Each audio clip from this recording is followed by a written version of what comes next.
number 3 of the set of 4 Canadian IMPs that came in the paper bag that I bought off of the same eBay seller that Old Smoky got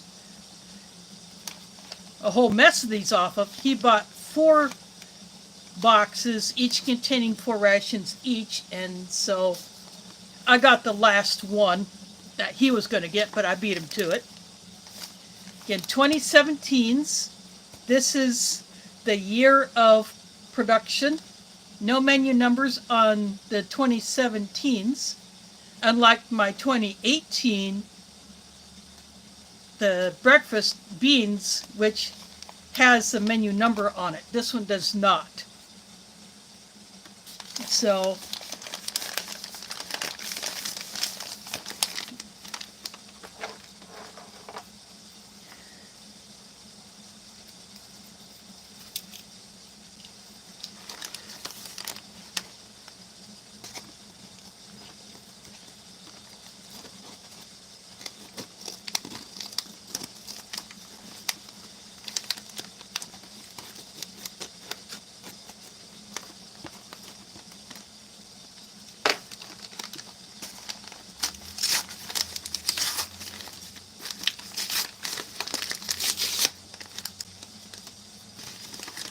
and these were double paper lined.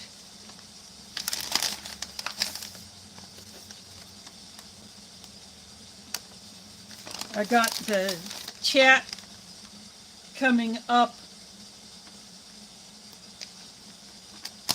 on my tablet so I can look at it. It's just easier because of the way that I have my phone mounted.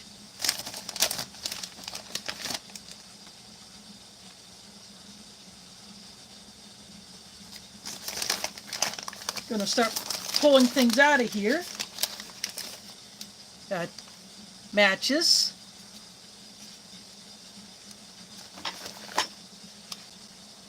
These have the red tip. Again, I have no idea what the color means.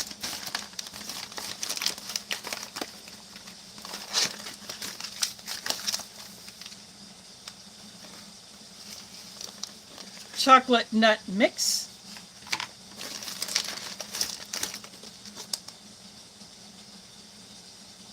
Got 1 peanut butter. Will this one have 2 like the other one did? I guess we'll find out.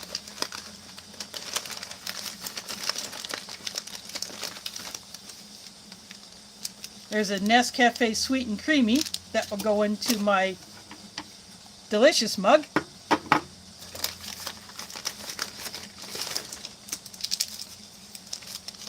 Because this is a lunch or supper menu, got a Kit Kat.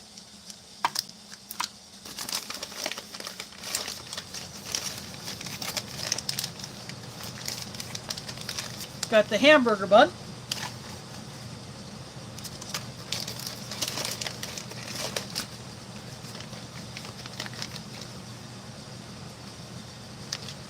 Got the Canadian beverage bag with the gusseted bottom.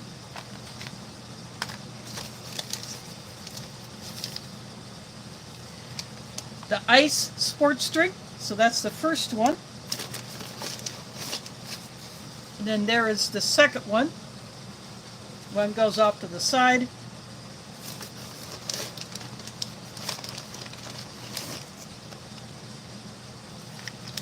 The raspberry jam.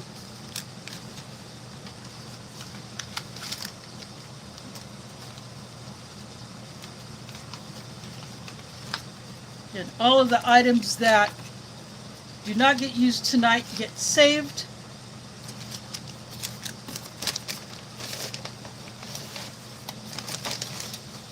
Got the Canadian paper towel.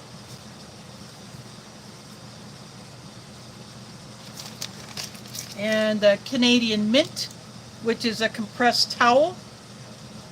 Sometimes they're called coin tissues. All it takes is a tiny bit of water to rehydrate them, reconstitute them. Got the Canadian spork.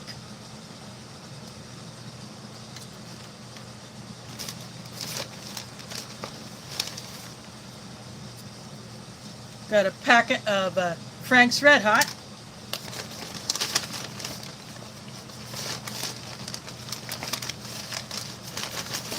Dessert. Sliced apples. We'll see how those held up.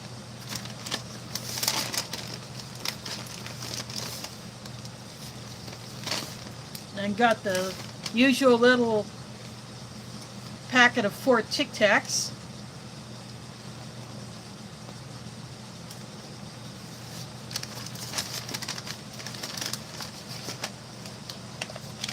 Only 1 peanut butter this time. So the packer did not add an extra. And then this is the chicken vegetable stew.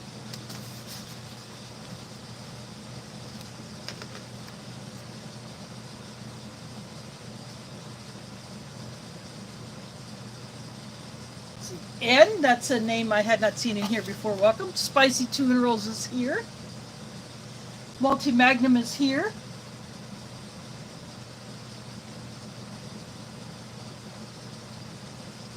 Weird Rum, I'm not sure if that's correct, but that's what I'm going with. Triple H is here. Mike Kreischer Reviews. Stitch is here. That's another name I had not seen before. Welcome. I do these every Sunday at 7 p.m. Euro Central Time. I'm in Iowa.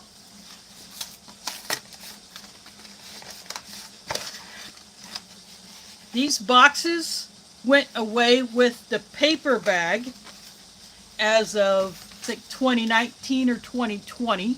I remember the year the transition was completed. And then these pouches are no longer the silver color. They are now closer to this color.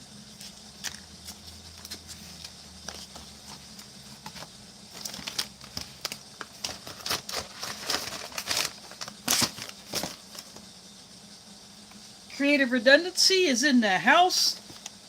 That's right, CR meeting Canadian again tonight.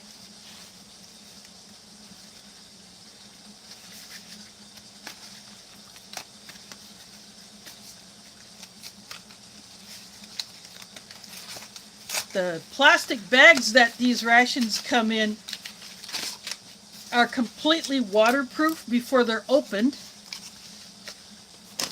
whereas these, not so much. And then the boxes did help the ration keep its shape when it was inside of the case.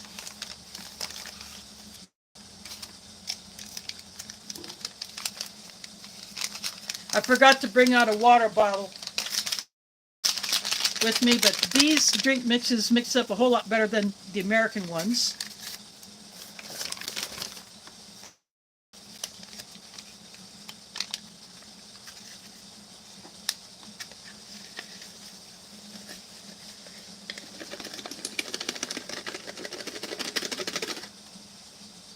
It is a very, very light blue. That's almost imperceptible as far as the color. Burger Butt in the house. Thanks for dropping in.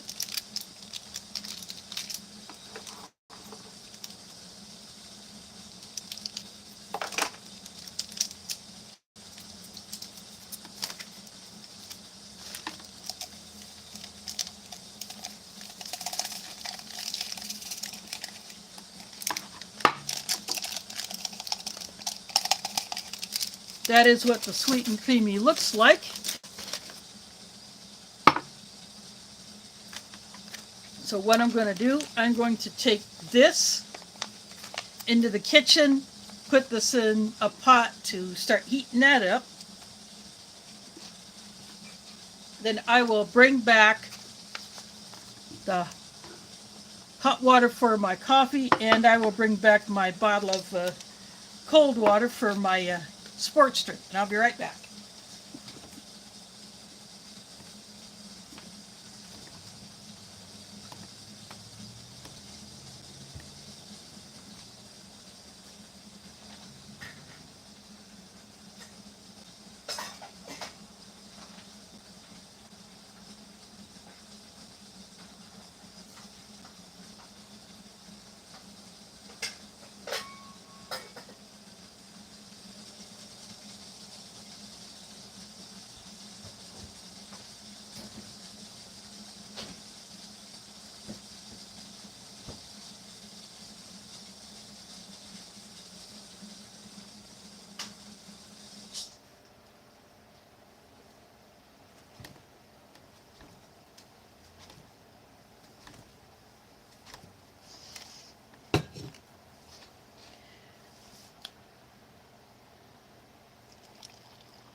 I just took the kettle back to the kitchen just to get it out of my way since I don't have a whole lot of room to lay things out.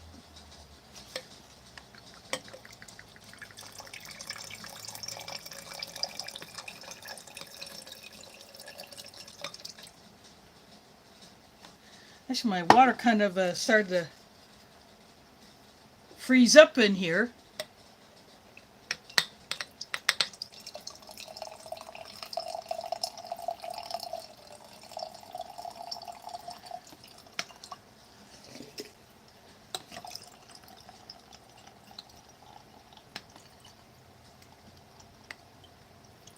There we go, that'll do.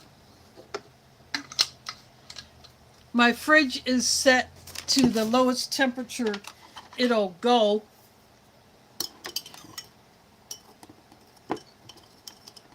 That way it keeps things colder longer. Yeah, some things in the fridge actually do freeze. And for some bottles of water that I have at the back of the top shelf, that is intentional. Because what that does is if I should lose my power, because those bottles are completely frozen solid, they act as ice packs to keep the other food colder longer. And in my freezer, I store the reusable ice packs, and I have a couple of water bottles in there as well.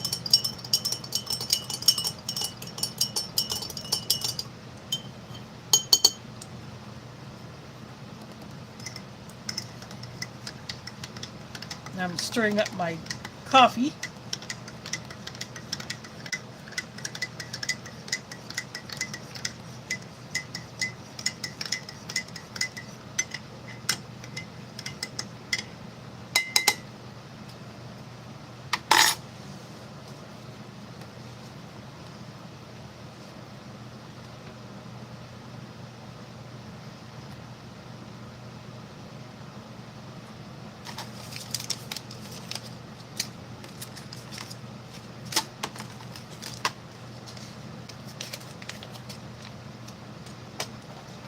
I'm going to start opening everything else up.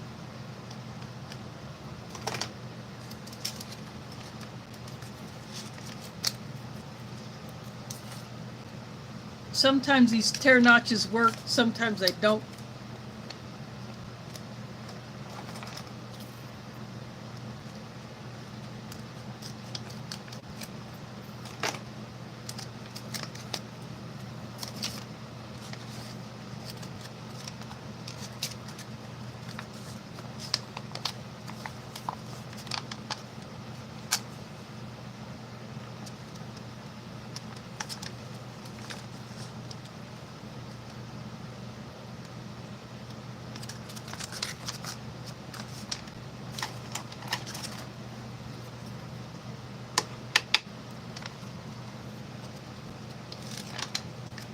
Some of the pieces wanted to stay inside the pouch, but I'm getting them out.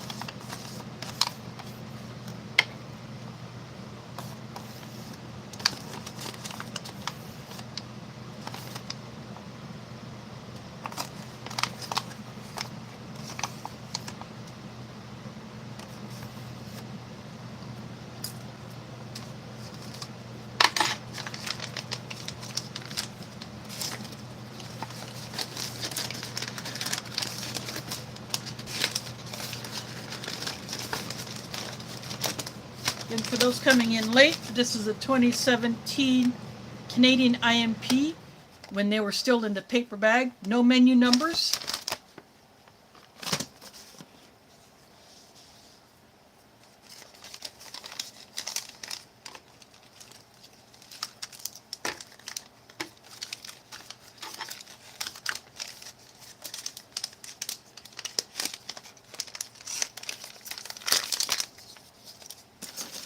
Now I'm opening up the hamburger bun.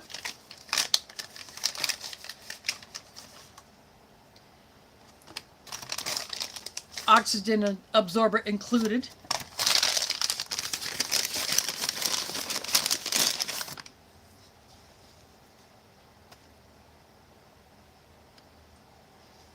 Okay, YouTube just prompted me to become a member of my own channel. I think that's kind of weird. These buns are not cut completely through, but this one was actually easier to separate than the other one, the last time I had. The chocolate nut mix.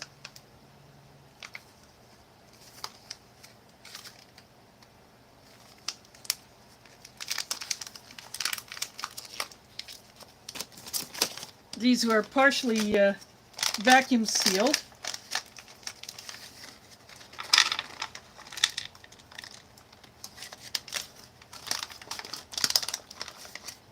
And I think this might have seen a little bit of heat because some of the pieces stuck to the inside of the packet.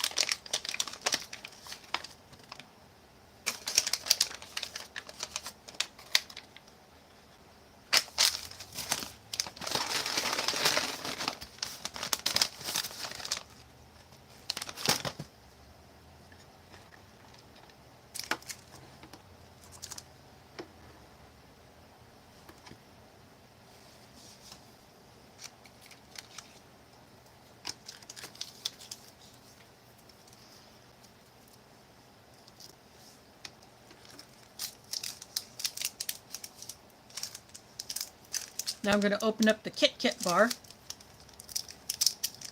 I've only seen this style of packaging in Kit Kats that I've gotten in Canadian IMPs.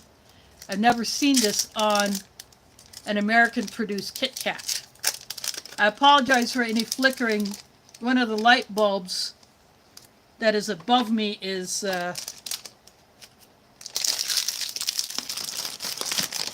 going to be needing to be replaced.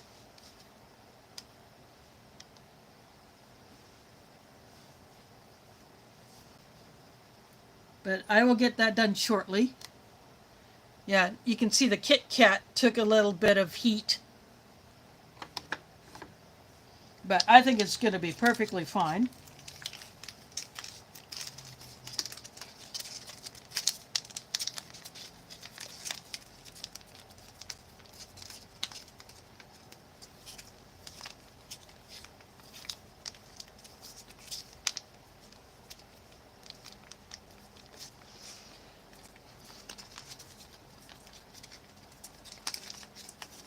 Yeah, the ice is comparable to the light blue Gatorade that is close to this color. At least to me it is.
And I'll take care of the peanut butter.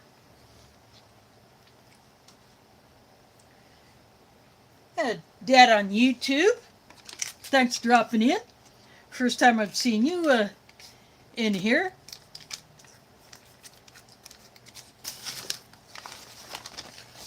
Canadian IMP or individual meal pack from 2017. The 2018s had menu numbers. The 2017s did not.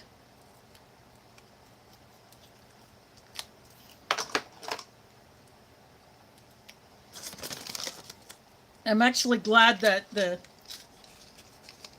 2018s had menu numbers on them.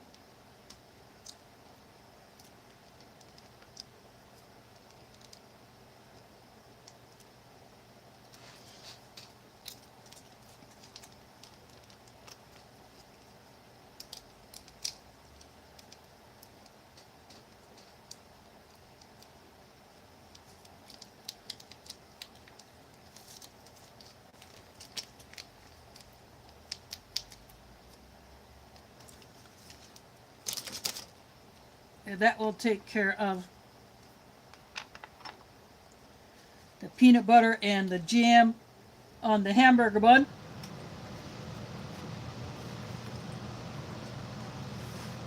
My entree should be heated up. I will get that, and I'll be right back.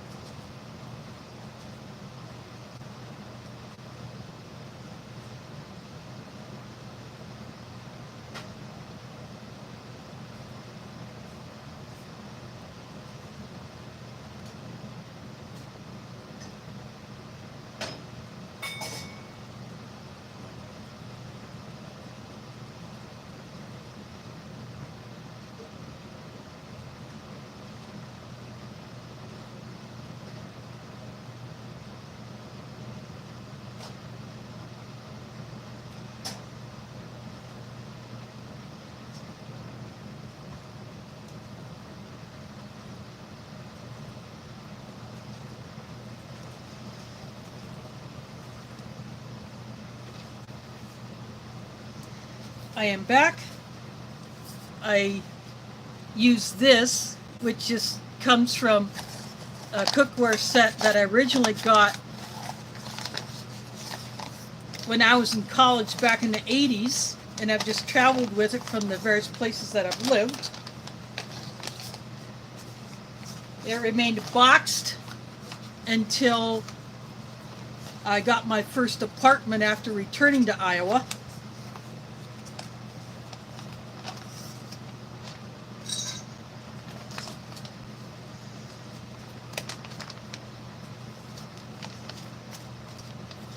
And I've been using it ever since. The Carlos Perry is here. Thanks for dropping in.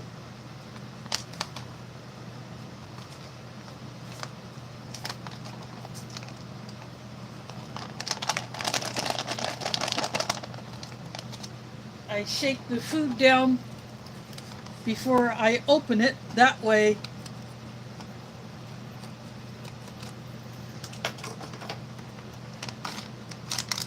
it should be less likely to make a mess.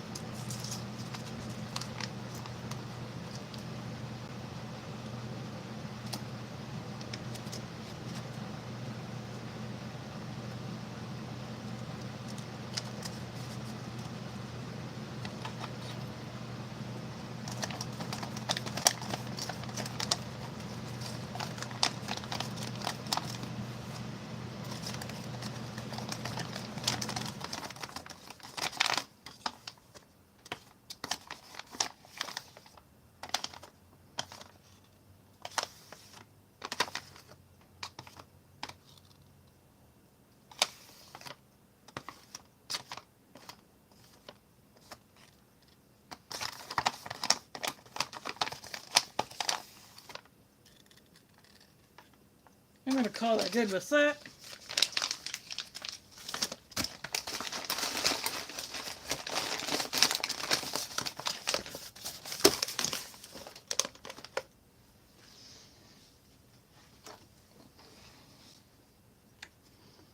Got big pieces of chicken, big pieces of tomato or potato, small bits of carrot. I see some peas in here.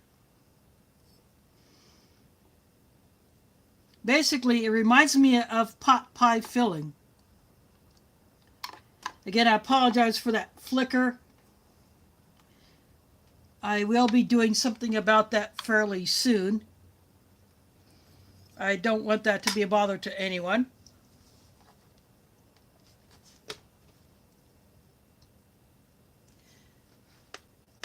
Kyle Phillips has slid in. Thanks for dropping in. 2017 Canadian IMP. These are single meal rations.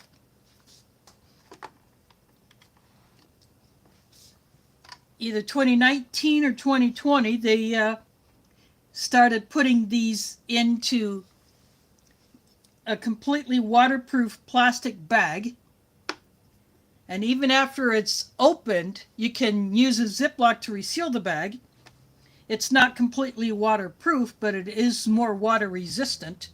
And you could actually put water in it, say if you needed to put some purification tablets in there, or you just needed to carry water, you could do it in that bag.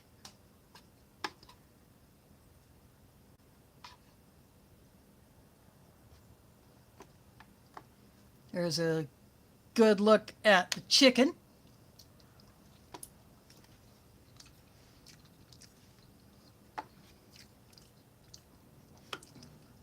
It is a bit on the dry side.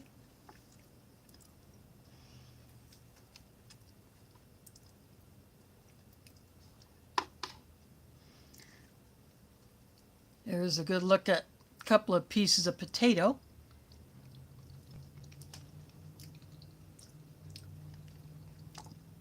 The potato is very soft.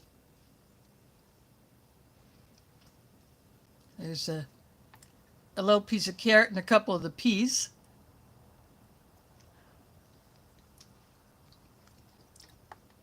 The peas are still somewhat firm. They're not completely mush. But the carrots are definitely soft. They almost dissolve. But other than that, this flavor in this chicken stew is pretty good.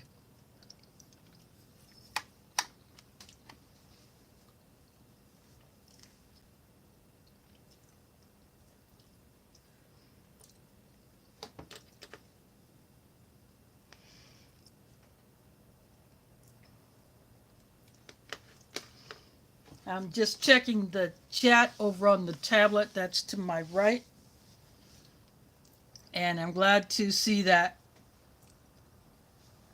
LJ is giving it his best for his team. LJ is the son of Burgerbutt and Burgerbutt, the other half of that duo.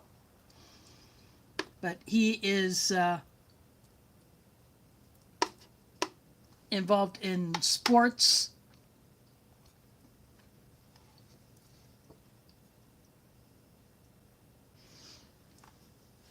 And the main thing is he is trying his best. And that's all you can hope for.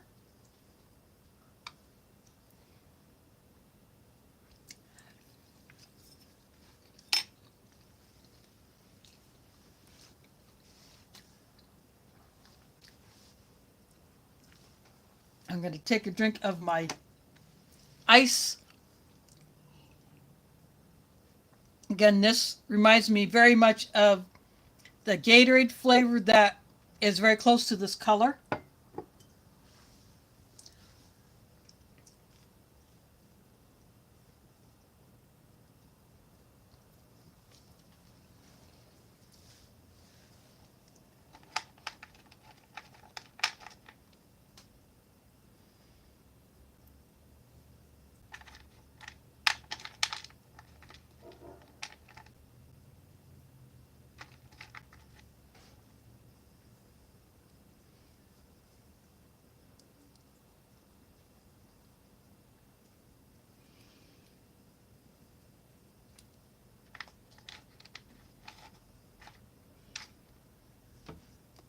Now here is a look at what is in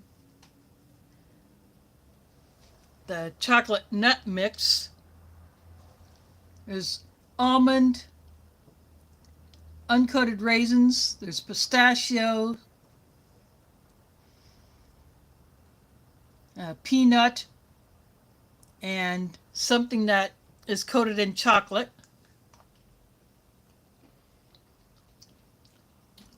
Chocolate covered raisin.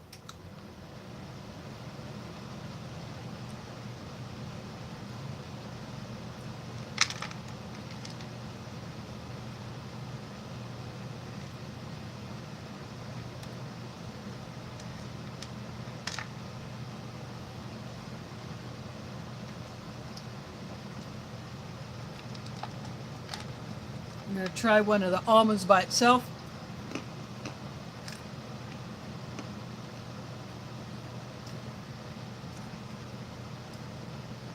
They taste like they're slightly roasted, but not salted. Same with the pistachio.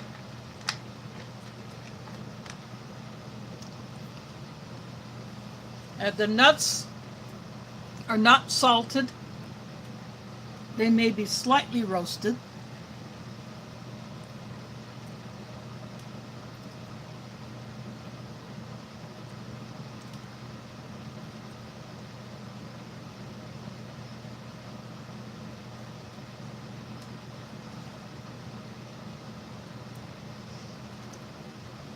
Yeah, if the season has just started not all that long ago, in time, I'm sure he'll get into his groove just like the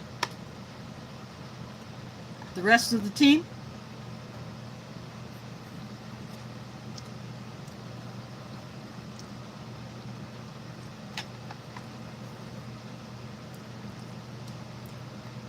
I do like that this chicken is just minimally processed.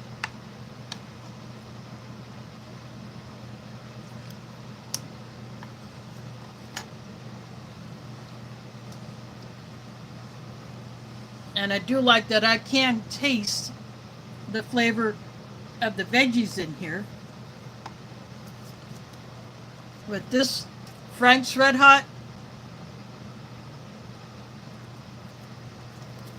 I'm not going to use this. I will save it.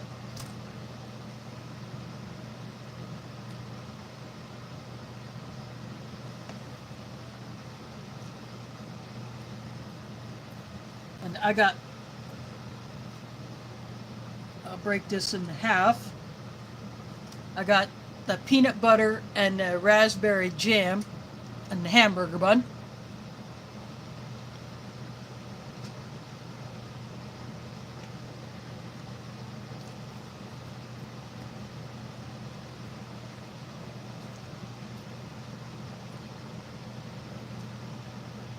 I like these two together.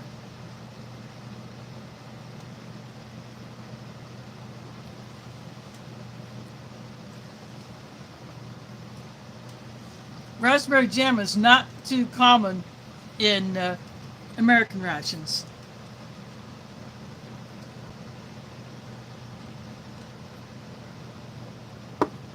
Again, I apologize for any flicker you're seeing. One of my light bulbs, they're LED light bulbs, and the one that's flickering is indicating that it will need to be changed soon. So I will take care of that.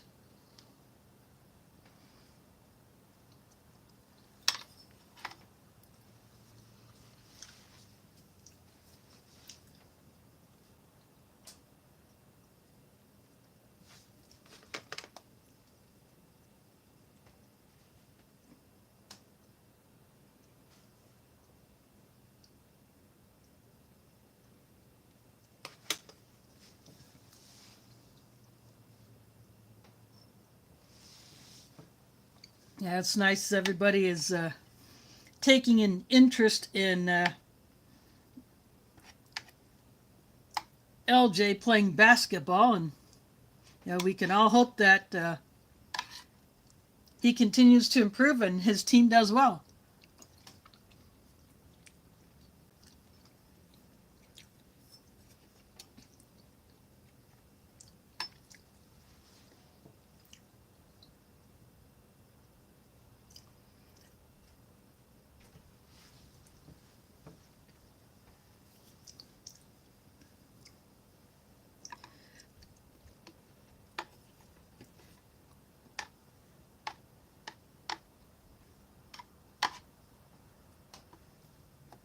Speaking of basketball players, Iowa native Caitlin Clark will be starting her second season with the Indiana Fever this summer, because that's when the WNBA season starts. and she has made several national lists like athlete of the year, things of that nature, because of what she has done for women's basketball, both collegiate and the pro level.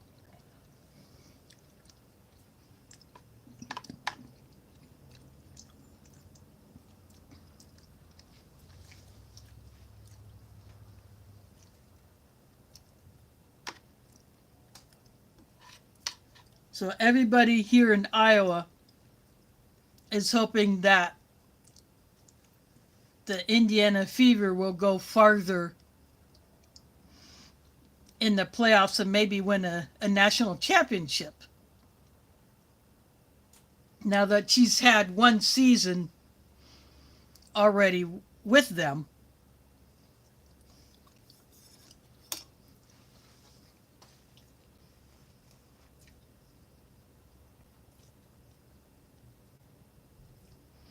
Thanks for dropping in, John. Hope to see you another time. And speaking of Multi-Magnum, he has started a video series on a British ORP, one of the Hindu Sikh versions that was sent to him by Delicious from Poland. He's able to get a lot of these rations in, and then he will send them to other people either as a trade, or he just sells them, or just sends them as a gift.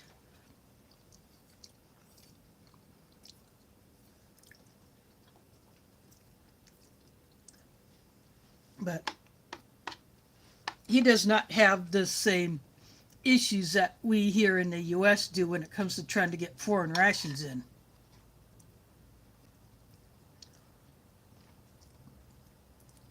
So if I can find a foreign ration that is already in the U.S., then I will go for it, just like I did these IMPs. This guy had a whole bunch of these that he divided into lots of 4.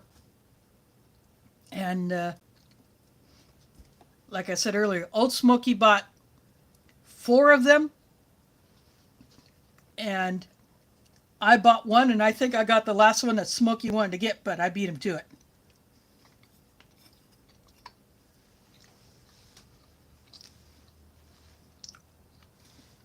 Some of the ones that he got are repeats, so he will either pass them on to others, or he will simply keep them to enjoy himself, or like for an emergency meal.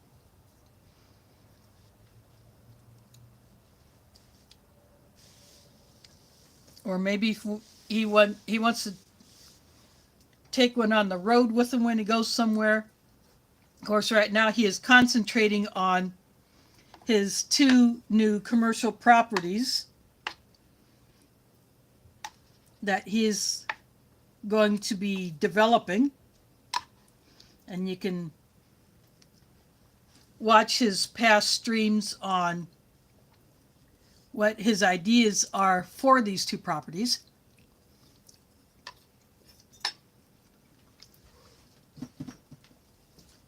And I'm looking forward to seeing his vision come to life with them. One being a restaurant, and the other one being a studio/office with a 2nd floor apartment that he would rent out.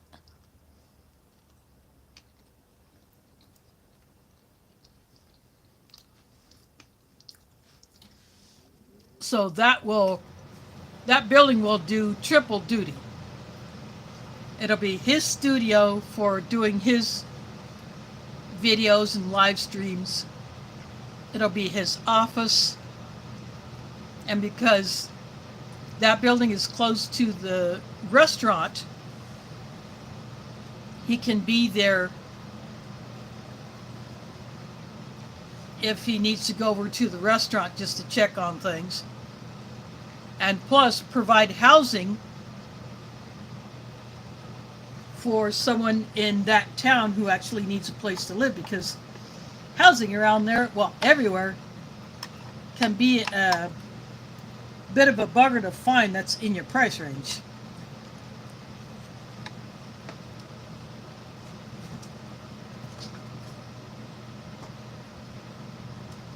Yeah, he does. So he may not be doing as many reviews, but he has rations that will keep him loaded up for a while.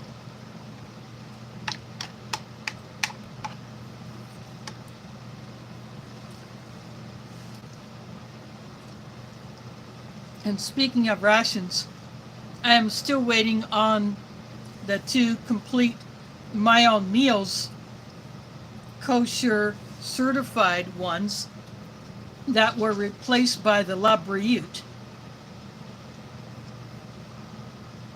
But I now have the 2 halal certified XMRE rations. So until I get those My Own Meals rations, I'm going to hold off on the other La Briute, because I want to do a comparison in the packaging and the contents between the 2 companies. And it's been a while since I had an XMRE ration. I think the ones that I've had before were probably packed in like 2015, 2016, something like that, when I got those.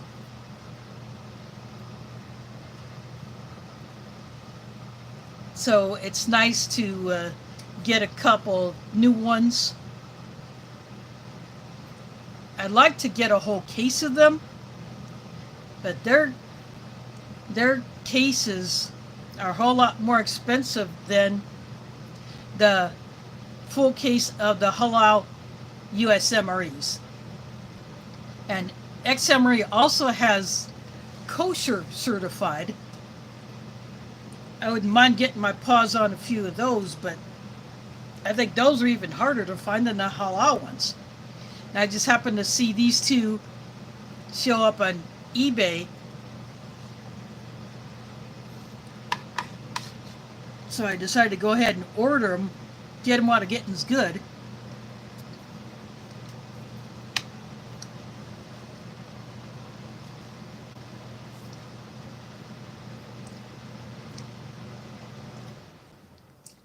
So it gives me a bit of a cushion while I wait for those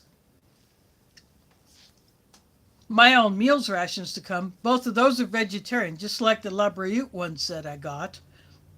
And they are coming from outside the US. And because they're vegetarian, I hope that they are not messed with.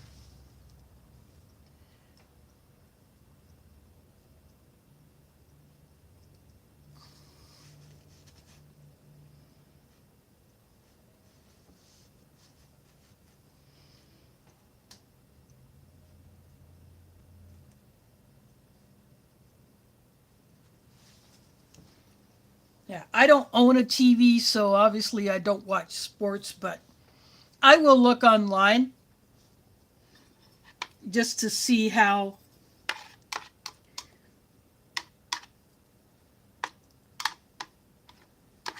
the various teams are doing.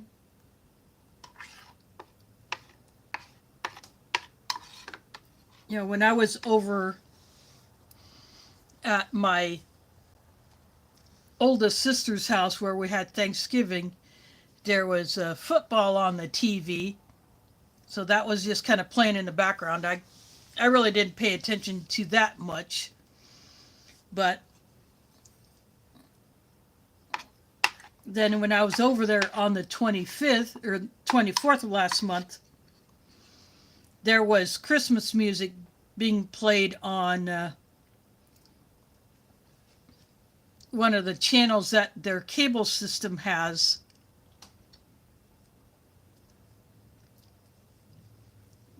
So, of course, I don't pay any attention to that.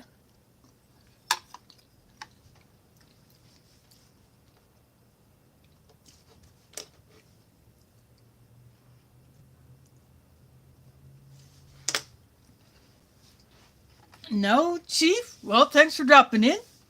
This is not a prison tray. I don't know what a prison tray looks like, but I do think that it would be somewhat a different design. I found this tray on eBay. There's another YouTuber who used to do ration reviews. I haven't seen anything from his channel in a long time. He used to be called Apple Stuff, Bushcraft Stuff and Things. That's a long name for a channel. I think he has shortened it a lot since then. But he used this identical tray, and I liked it. Of course, if it's green, yeah, I'm after that.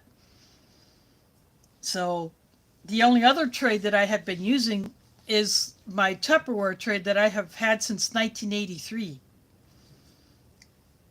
So I wanted something a little different for a ration that would have more components such as this, whereas my Tupperware tray just has a narrow section like that for utensils, and then there's two square sections on this end. There, I'll push that. I think might see that better. And then just one large square area for the remainder of the food. And I will bring that out if I have an entree that produces a huge amount. Say if I do a meal cold weather and that has a Mountain House freeze-dried entree, or I do a Norwegian Arctic field ration, and their entrees, once you rehydrate them, they give you a lot of food. Or the next time I get a long-range patrol ration, again, those are freeze-dried entrees. They produce a lot of food and may not have a whole lot of side items like these. So that's when the Tupperware tray will come out.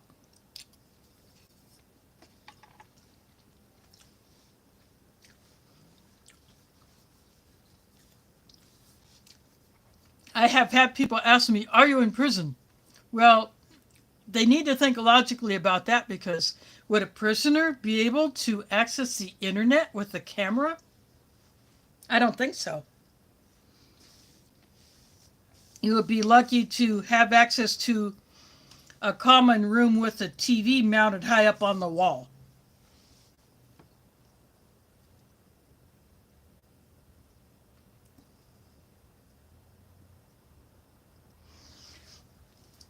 No, this is a plastic tray. It's not a metal one.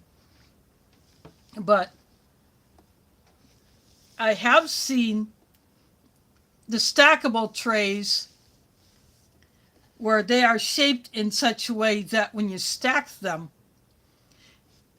the tray the tray above the one, the tray on top of the one below serves as a lid, and they're designed to keep the food a little bit warmer as they're being transported from the kitchen to the cell blocks or pods or whatever the heck you want to call them.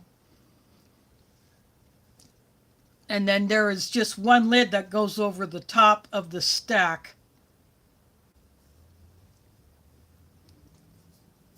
So they're designed to nest on each other. At least that's the one that I have seen.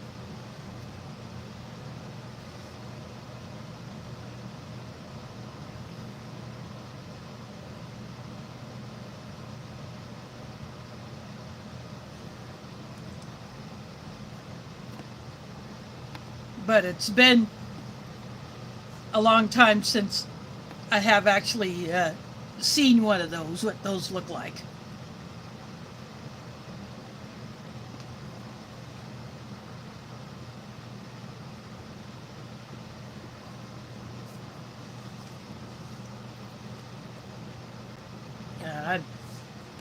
I'm doing this in my living room.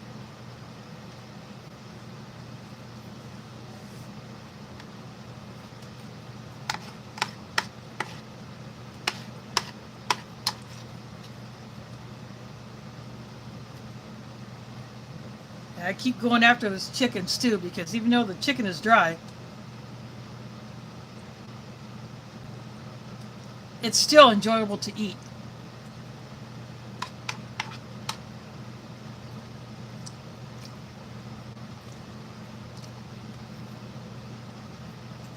And I seriously doubt that prison food would taste anywhere near this good. These sliced apples, I've had these before. You can see how dark it is. Almost like apple pie filling, the color of that.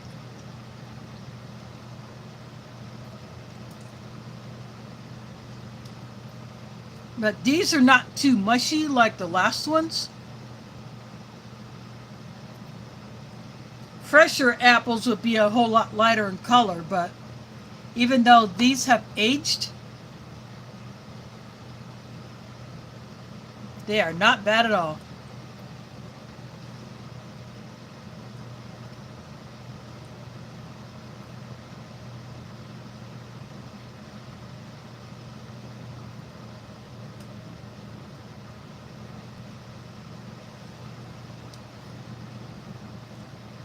Yeah, yeah, that compressed starch probably acts as a much better insulator than an ordinary plastic. That would be my guess.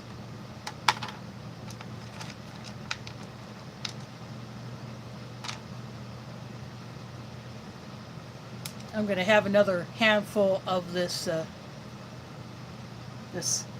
chocolate nut raisin snack mix.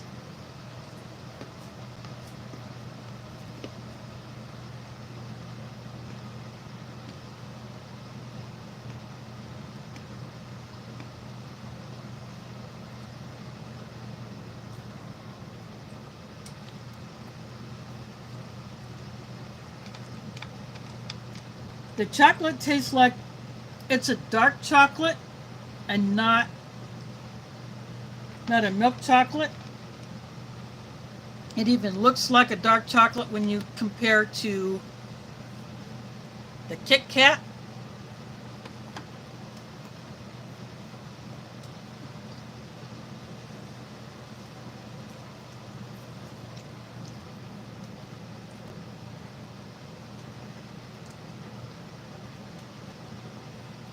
And I like that dark chocolate flavor combined with the raisins and everything else that's in here.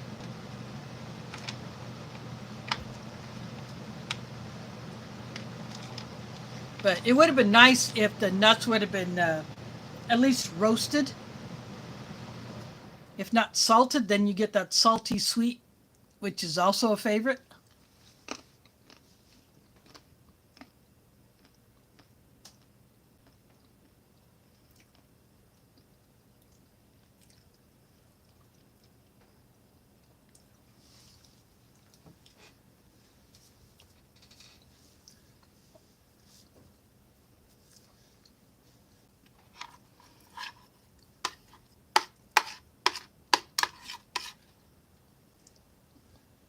Yeah, my jail food is probably comparable to what we had at my high school back in the 80s.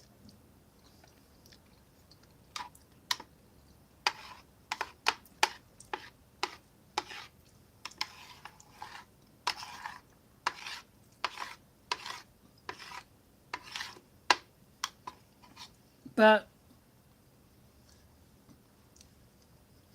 I ate it anyway because, you, you needed the calories, you needed whatever nutrition there was in it.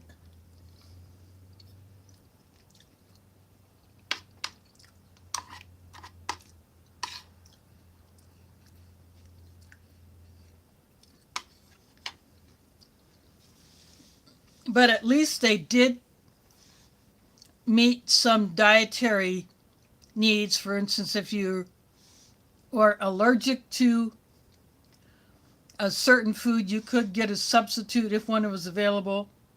Or if you're diabetic, then you would get some different foods or anything like that.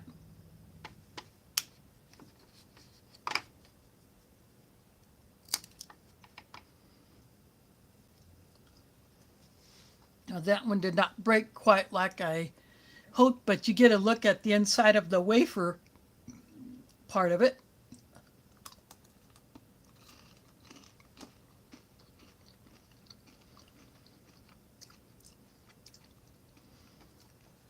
Despite the slight blooming, it still tastes like a Kit Kat.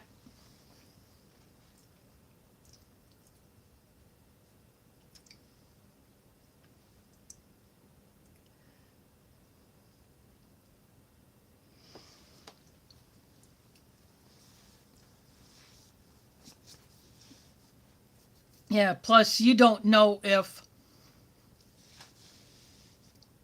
whatever jail or prison you may end up in would meet some specific dietary guidelines.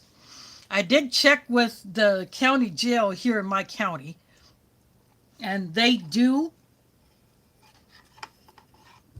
cater to religious dietary guidelines for Jews and Muslims.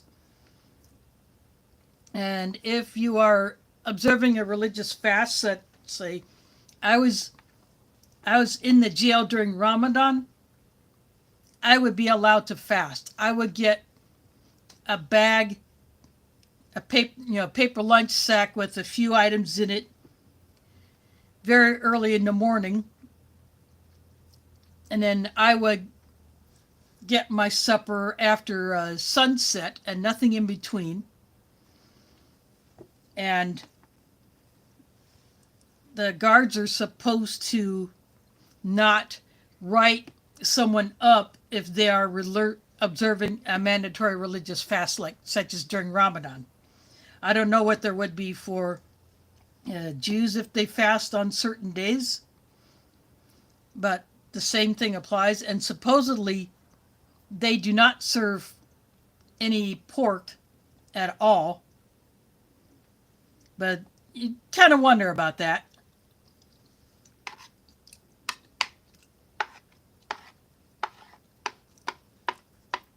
Just some checking I did for the one here.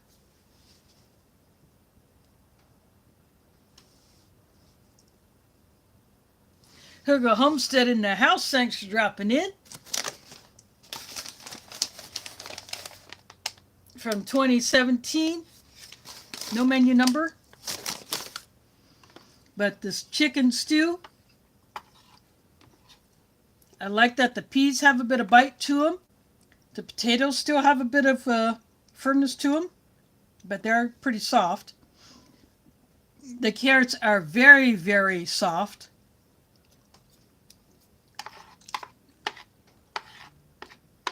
Some of the chicken is a bit on the dry side, but I think with a few more herbs, you could actually have this as a pot pie filling. All you'd need is the crust.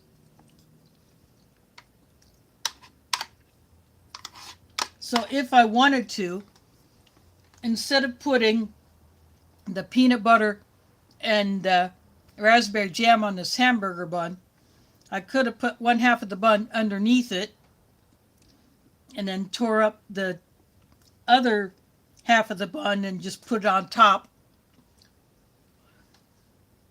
Done it like that. If I get this menu again, I might do that.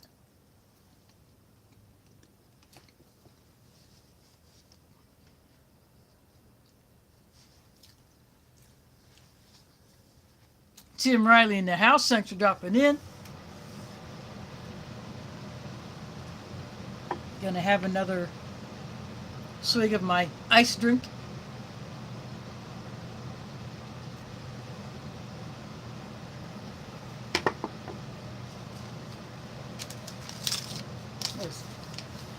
You got two of these in the Canadian IMPs. This one will go into my stash.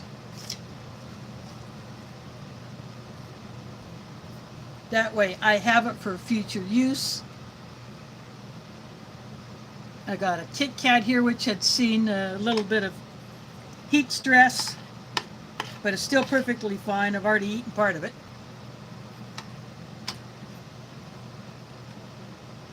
Got apples here. They're a bit better than the last Canadian apples I've had, but they look dark like they would be part of a pie filling. Other than that, the taste is perfectly fine.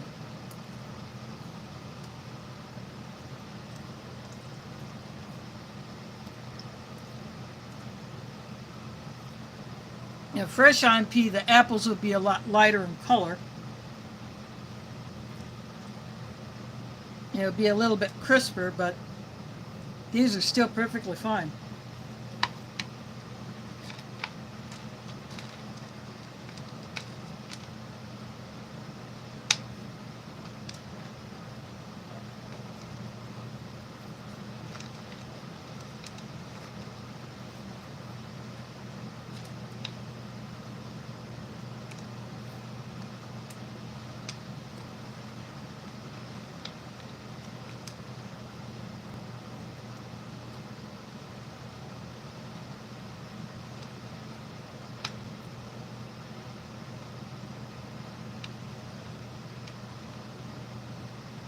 I got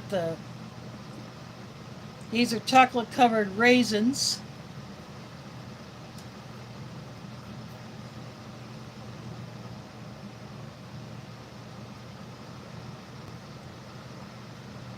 And it's a dark chocolate.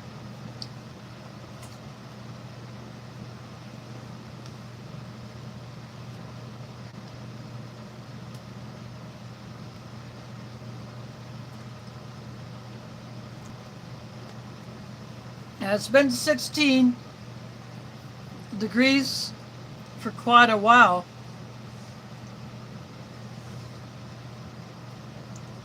That's Fahrenheit.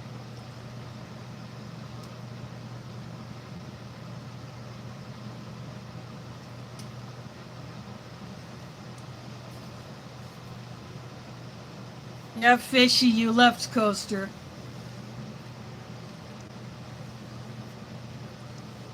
Is Are you going to say that's freezing for you?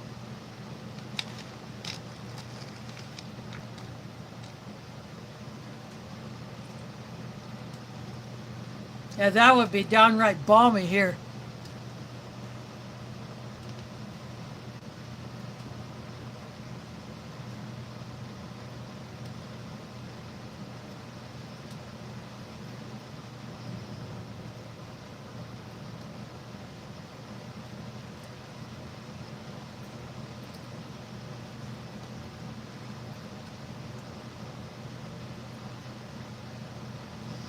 App 1E2. That's how I'm going to go with it. No, this is not a military tray. I do not have a military tray. I wouldn't mind having one. I found this tray on eBay, and it came with a couple of little tiny cups, one with a little bit of a handle, one without. But other than that, they're the same shape, about 6-ounce capacity.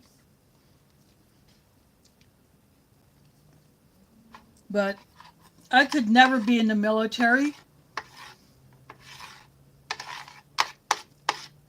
because of a limited vision. And who knows what else would have kept me out, but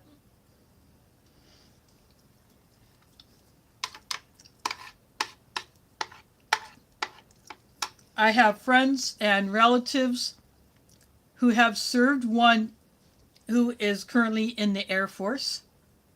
I don't know where he's at or what he's doing. I have a cousin who was in the Air Force back in the maybe 90s, maybe a few years after 2000. She was at Eglin Air Base. She was a fighter jet mechanic. And then I have other relatives who were in the army, and one who has since passed back in I think early 2000s from Alzheimer's, but during World War II, he was in the infantry. So he was in Germany, I think France, and then he went into Germany, and then he got out of the army, and then Vietnam War came up. He went into the Air Force, and so he saw action that way. And I have other relatives who were in the army. My dad, who died from cancer back in '08 on Veterans Day, he never served, but he had mad respect for those who did, because he knew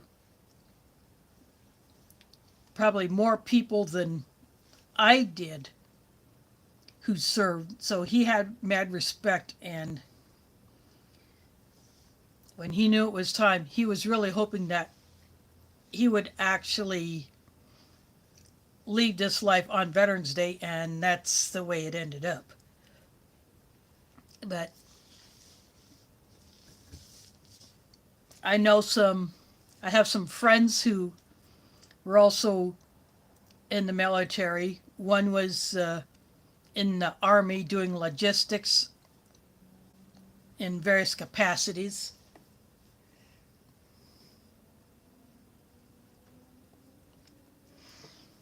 Let's see, wind chill.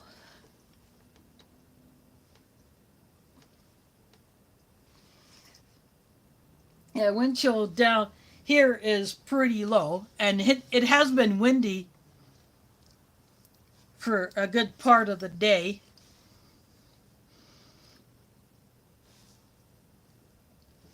It wasn't quite as windy when I went out to the dumpster to ditch the cat crap after scooping the litter box.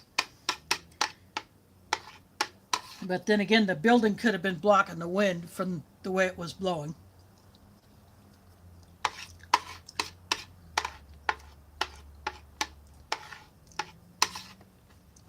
So it didn't feel extremely cold when I was out there for just those few minutes.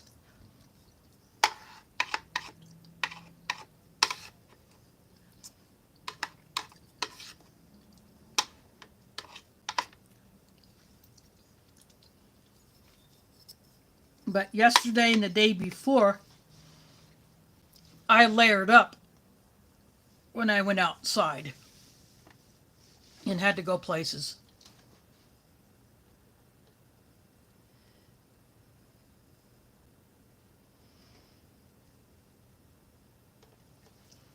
Yeah, my step grandpa told me, or told us all, stories about what his experiences were in both wars.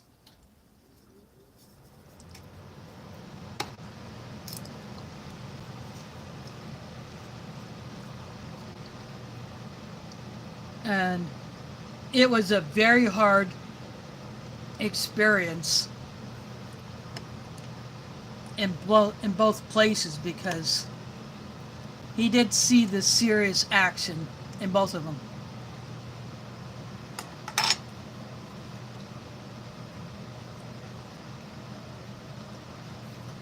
But he was one of those who got to come home alive.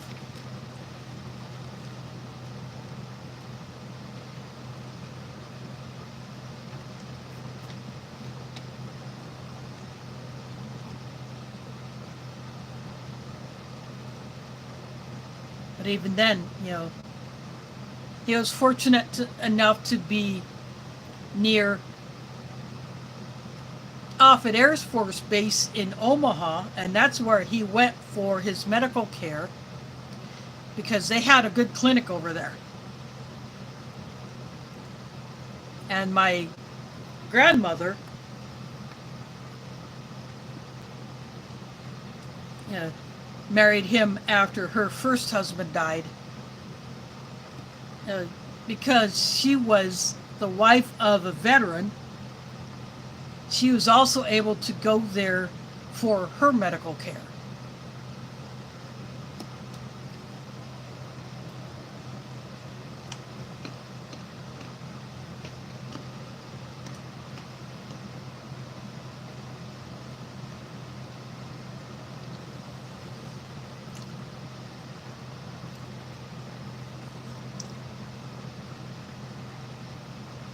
As a kid,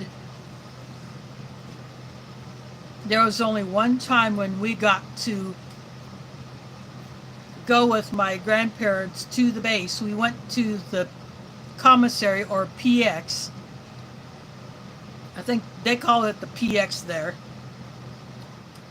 Others call it the commissary. And that's where active duty and vets can do their shopping as if in a regular grocery store, but they get a discount on the items that they buy. And so we got to go there one time with my grandparents, and they did some of the grocery shopping there. And so we got to at least see that part of the base.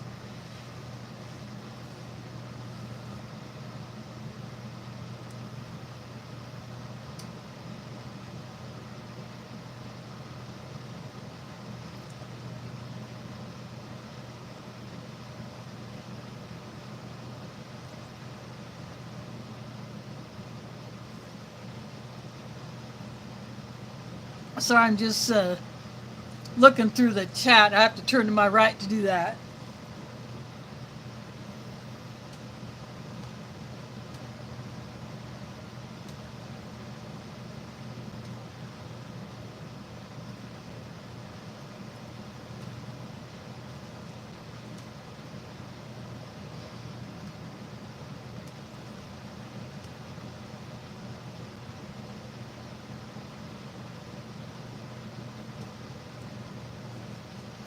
Sorry, I didn't catch what movie you're referring to,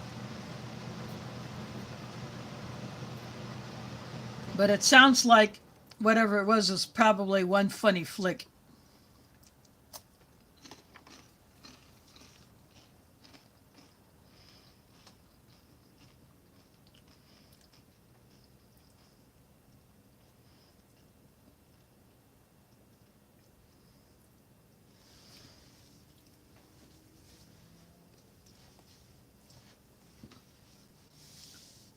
Yeah, I took another bite of my heat stress Kit Kat, which I'm perfectly happy with.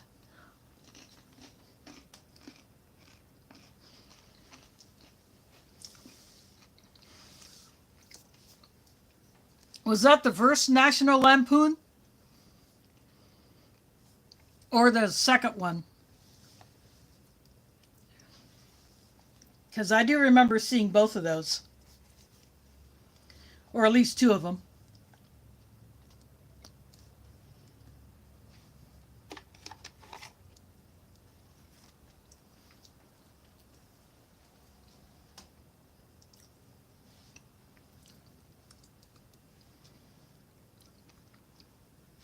But it's been a long time since I've watched either of those.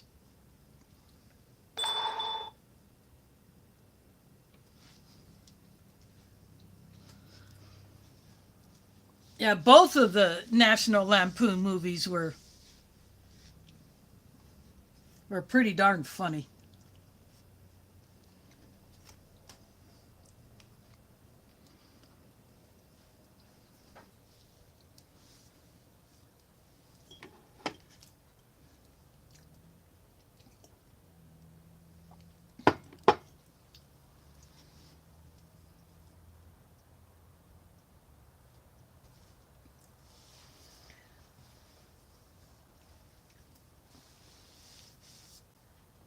Yeah, I haven't watched a whole lot of movies in actually since the last time I had TV service. I had it bundled through the local phone company, which I will not name because I don't want to give them any acknowledgement, because they really screwed me over and screwed a whole bunch of other people over.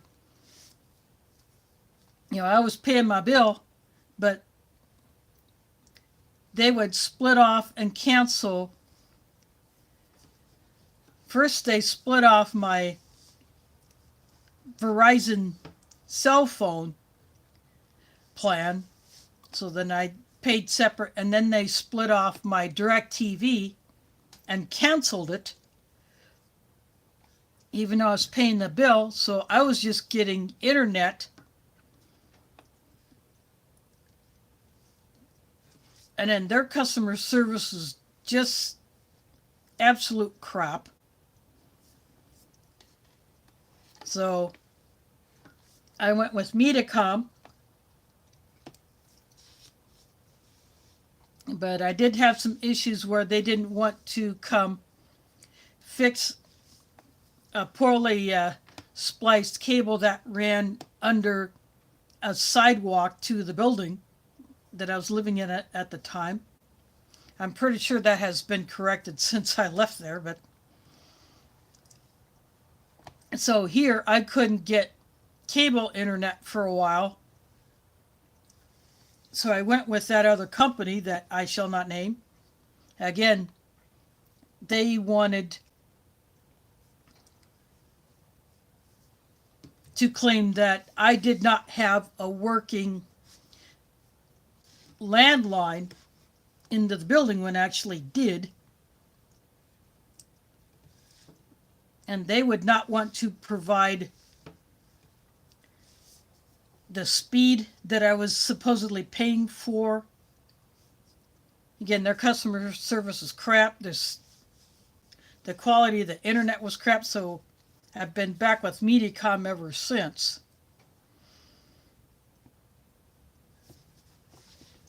And there is another option here, but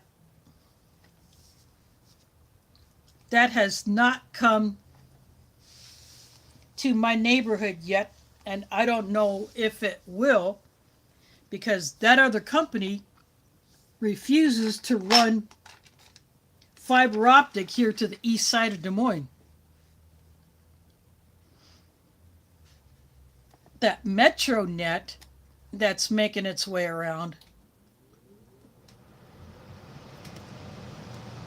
I know other neighborhoods have it, and I know people who have been able to switch to it, but I don't know if that's going to come here or how that would work.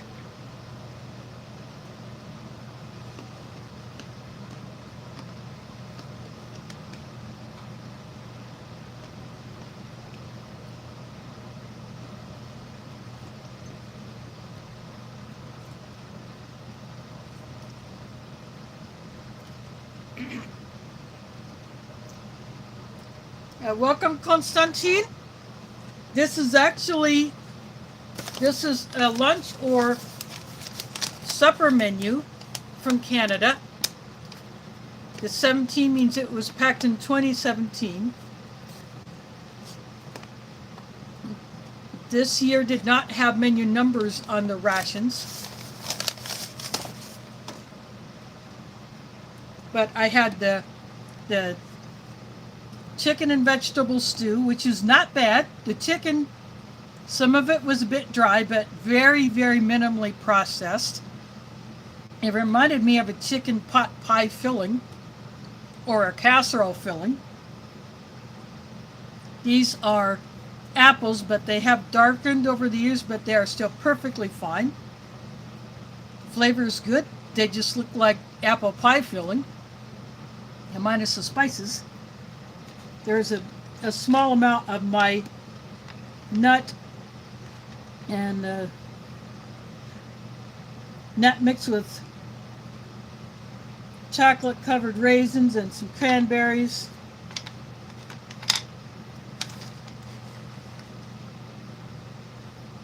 Which I'm about to polish off.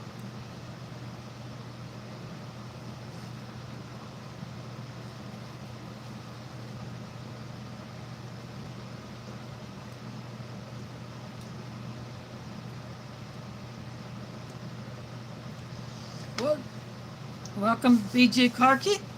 Another new name. Thanks for dropping in. Again, I do these live reviews every Sunday at 7 p.m. U.S. Central, with a few exceptions. When Ramadan starts on March 1st,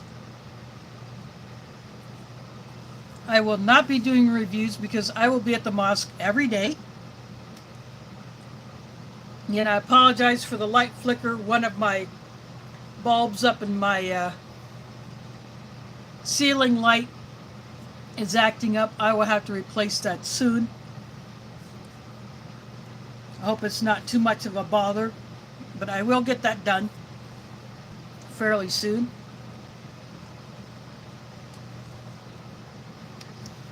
And of course, if I'm out of town or there is an event going on Sunday that, I have to be there, then I will toss up a community post saying that I will not be live.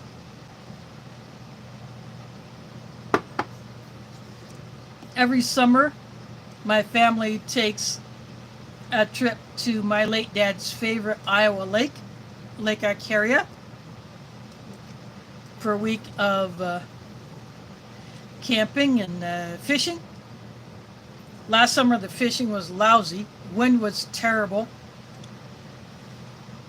It was extremely hot and humid. The wind destroyed the canopy that we brought with us, so one of my sisters went and bought another one. Really cheap crap thing. The wind almost destroyed it. Plus, it was defective to begin with. It was already ripped and starting to fall apart when we were trying to put it up. So we managed to get it down before the wind completely destroyed it. So next year we will have another higher quality canopy that will actually last more than 10 minutes.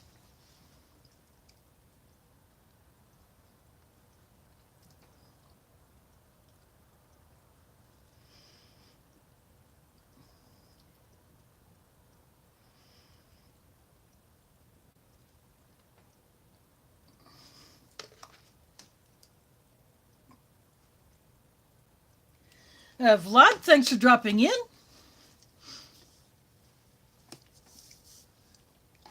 Again, another new name I had not seen in here before. It's nice to see new viewers. And I hope you enjoy my live reviews. I'm nowhere near the quality of Steve 1989, but I enjoy doing it. I get the opportunity to try some different things.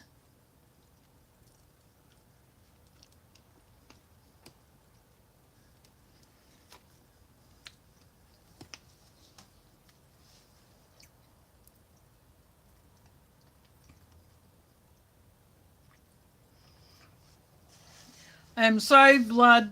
The extent of my Russian reading ability is very, very low.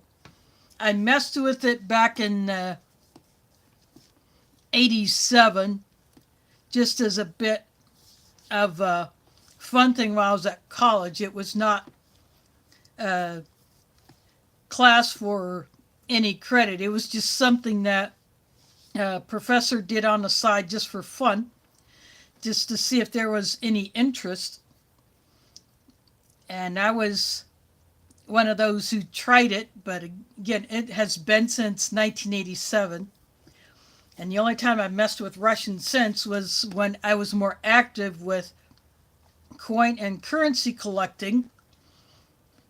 And I had books that would help me identify notes and coins from various countries and time periods. And I was in a coin chat when the AOL chats were more popular than they are now. So because I had the books, people would send me pictures of a coin or a currency, and I would look it up in my book and then respond with what it is, what it says, and maybe some estimated values based on condition. Of course, not seeing it in person, I was just going by picture, but I was more after identifying it and telling the sender what it is. And so I still have my collection. I just have not added much to it recently. And I sold my books when I was getting ready to move here because I wanted to get some extra money to cover moving expenses. I may replace those books just because I still enjoy the coin and currency hobby. But again, I have not messed with Russian hardly at all. I'm actually Polish. So again, I do apologize. I'll do my best, but the one who is better with Russian is Lee of the channel Cold War Prepper. He used it on the job for quite a number of years, and he still keeps up with it.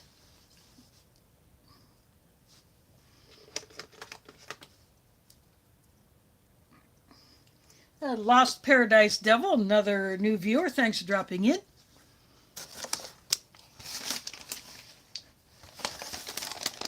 (2017) Canadian IMP or individual meal pack. This year did not have menu numbers because Canada is an official bilingual country. Everything is in French as well as English. So all official communications and government business, especially in Parliament, is done in both languages. And also because French is an official language along with English of NATO, so that is why U.S. MREs have their menu names in English and French.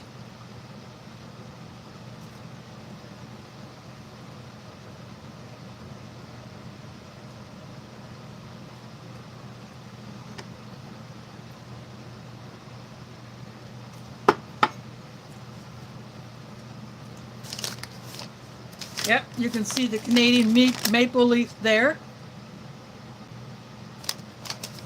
I got these on eBay from a guy who is in the US, so he had a whole mess of these. He divided them into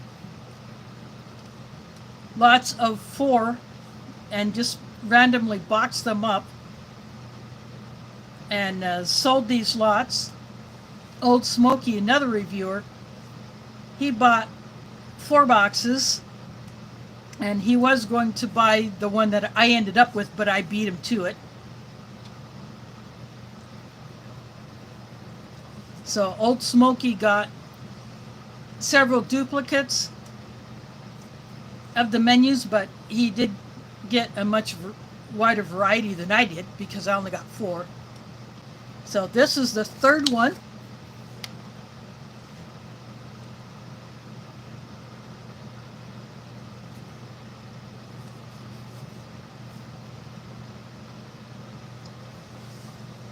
So the other one that I have left is chili, and I've had the chili IMP in a newer version in the plastic bag as opposed to this paper bag.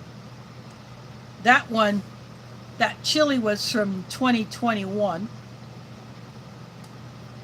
whereas the chili that I have that is in a bag like this is also from 2017.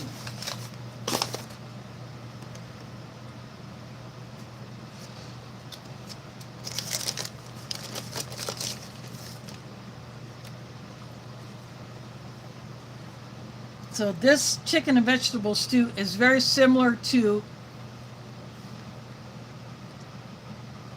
a menu that was in the U.S. Emery lineup, but I think the Canadian version, even from 7 years ago, this one was better.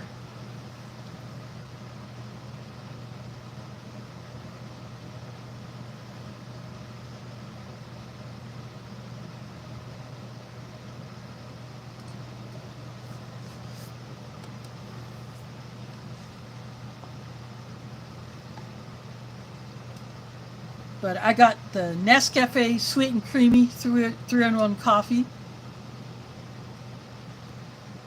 This mug was sent to me by Delicious, a ration reviewer from Poland. In addition to his channel where he does stuff in English, he has a channel that he does entirely in Polish. And although I am not fluent in Polish by any stretch of the imagination, I'm still subscribed to it. But I don't see much coming up. I don't get notified whenever he puts up a video there, so I would have to actively search it out, and I cannot remember the name of his Polish channel, or even if I'm still subscribed to it.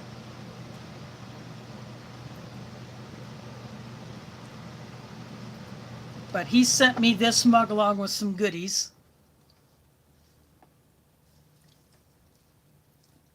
which I opened up on camera, so there's a video on that.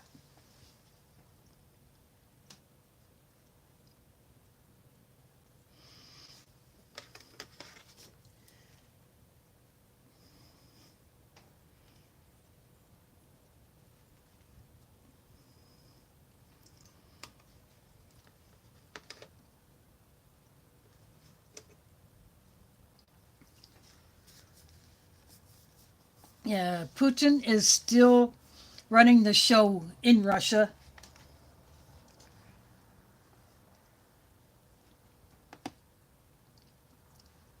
And speaking of, I have opened up a few Russian rations.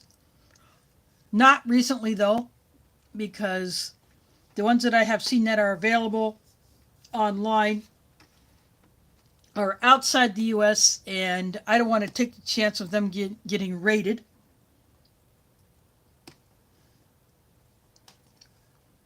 So right now I am staying away from those.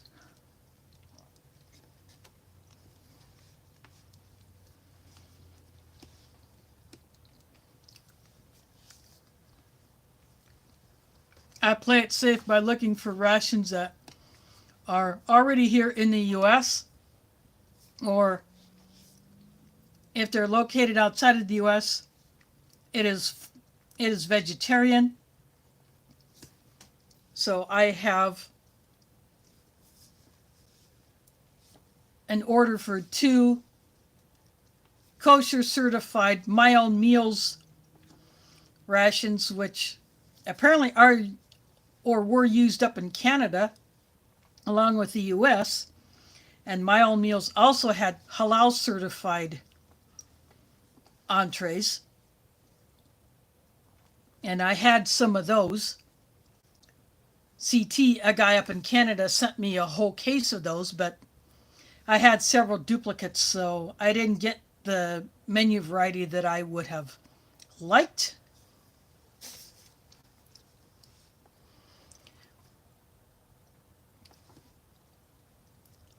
But it was still neat to see those. Now La Brioute does that. I have one more of those. I found a lot of two, both vegetarian entrees. So I've done one. I'm going to hold off on the other until I get the My Own Meals because I want to do a direct side by side comparison between the two. You know, what My Own Meals did as far as contents and packaging compared to what La Brayute does.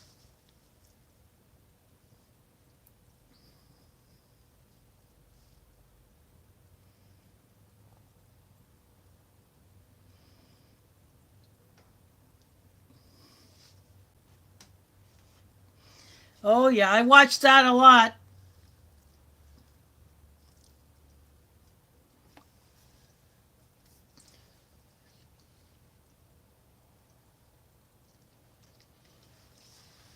Yeah, that was a classic. It's a Kit Kat that had seen better days, but I'm still eating it.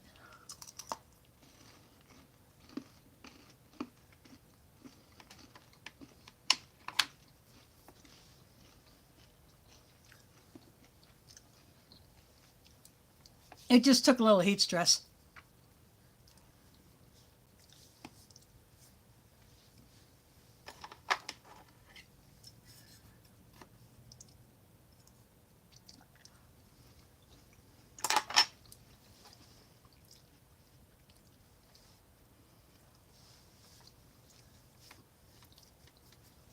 Yep.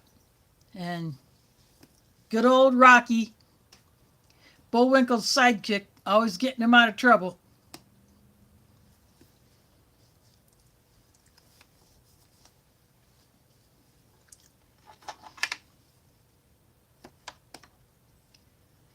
I'm eating a few more of these apples.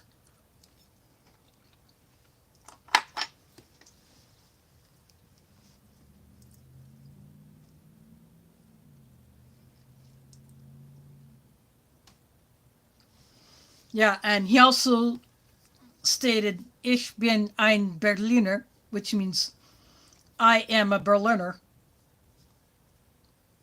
or something to that effect. I may not have been completely accurate with that German pronunciation, but at least made an attempt at it.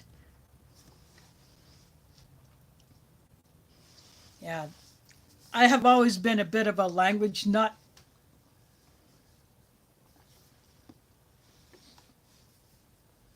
Yeah, in high school, I went for Spanish, but my high school dropped third year Spanish, which did not make me a happy camper. I was not happy about that. So one of my other teachers suggested I try French, but I had to go to junior high school to do that. So, okay. Now get this, a senior in high school going into a class with a bunch of you know, sixth or seventh and eighth graders. So I figured, okay, I can hide my age. But of course, that was a fail because when the teacher told us to go around the room saying to the other kids, Quel âge a-t-il, which means, how old are you? In my mind, I'm thinking, say, 14. But 17 came out. So all the other kids learned that I'm not 14. I'm 17 at the time. And I guess that was a little bit intimidating or confusing. Why was a senior in high school in with a bunch of younger kids? So the teacher and I explained what was going on, why I was there. But then after high school, I went to college at University of Central Arkansas, and I just went back to Spanish.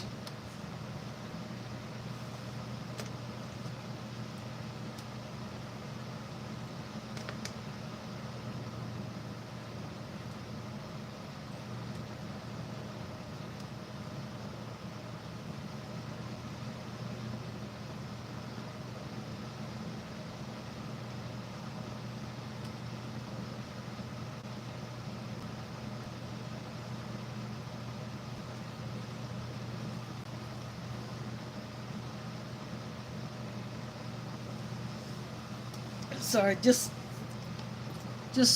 took out some trash.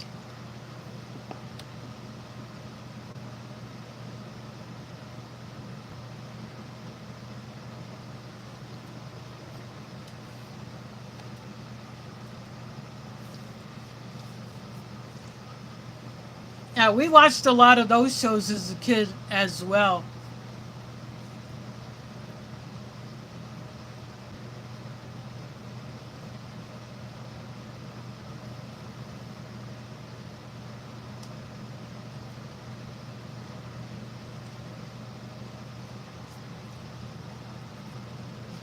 Yeah, Lone Ranger.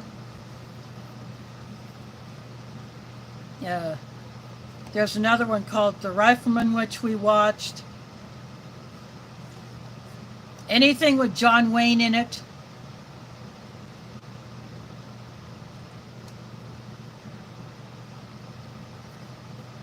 We really enjoyed all of those movies.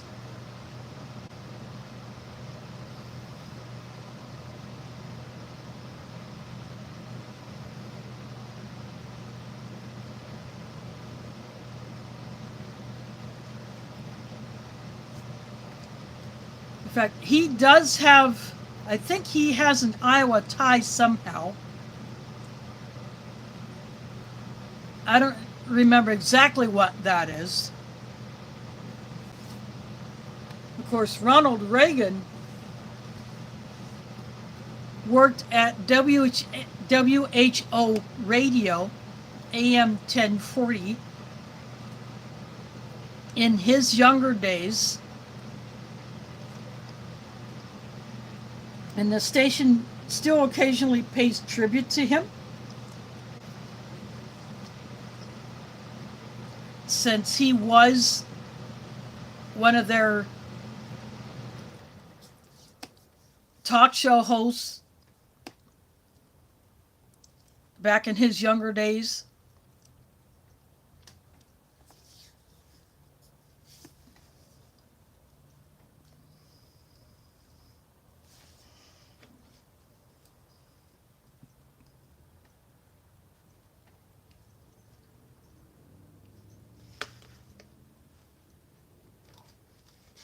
Yeah, that's it. Yeah, that is his tie. Winterset is actually not all that far from Des Moines, so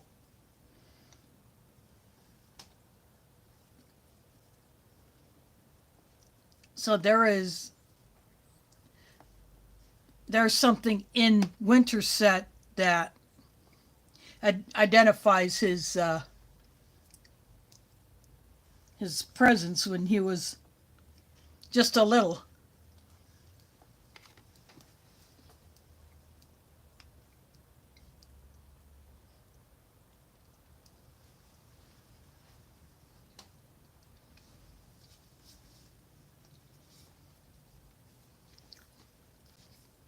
A lot of people had her pictures up. I think my brother had one. He also liked a Heather Locklear poster that he had.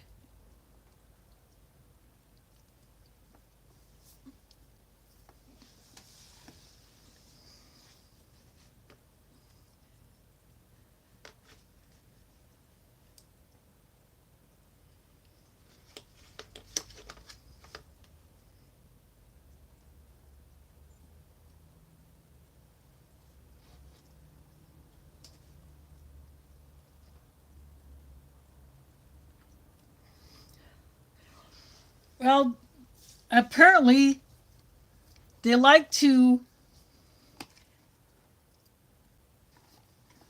some will just automatically come to a wrong conclusion without even asking, or they just want to be stupid.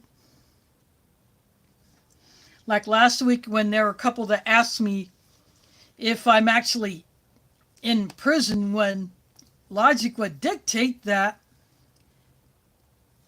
I would not be able to do a stream. I would not be able to access the internet, let alone do live stream from inside of a prison.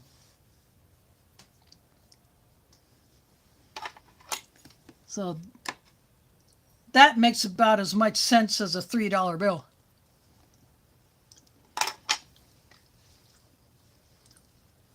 But if someone is polite and respectful and asks about the origin, how I got it, where I got it, yeah, I wouldn't mind answering that. But to just show their stupidity,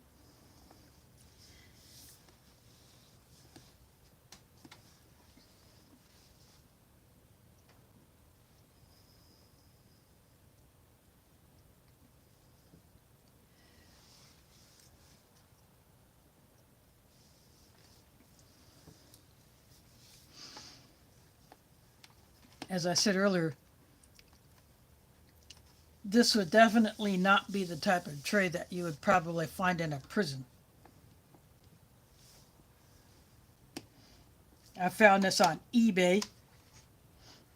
I wanted a green tray. My Tupperware tray is not green, but it was the only color that was available when I got it back in 1983.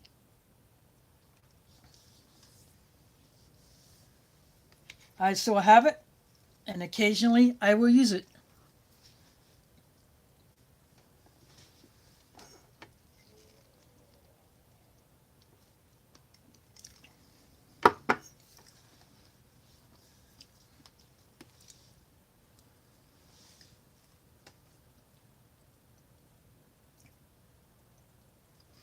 Thanks for dropping in, Mike. I have a mug from Mike Crusher that may show up once in a while. Either I may just switch it out for this one, or maybe in addition, if I want a mug for something else,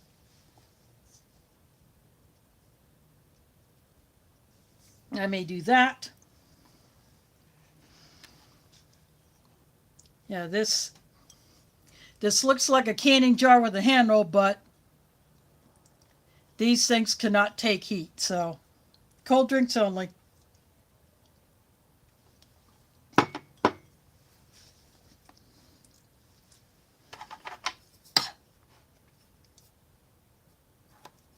And these Canadian rations, you get 2 drink powders.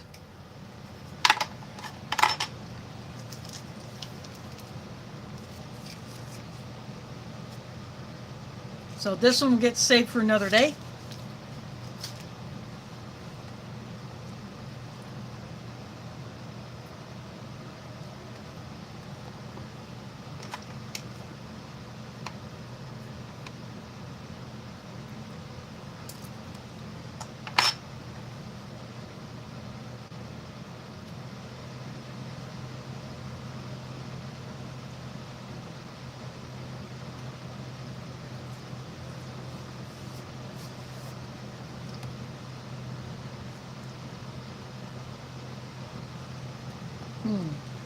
So that would be a custom.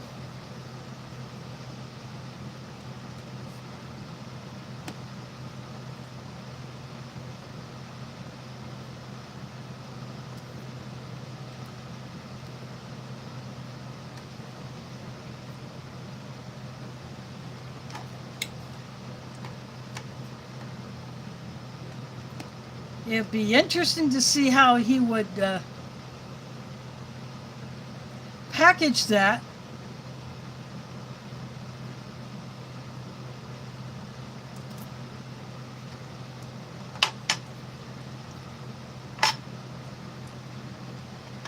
And Steve 1989 has a freeze dryer,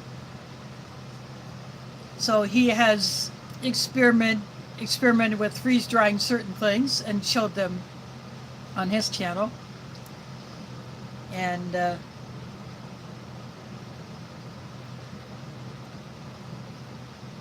I think Germs has a freeze dryer, or is it Matt who has a freeze dryer?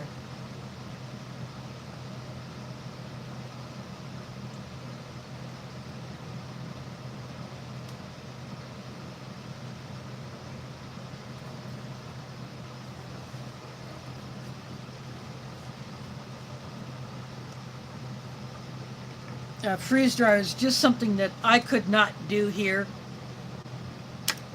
For one thing, they are expensive.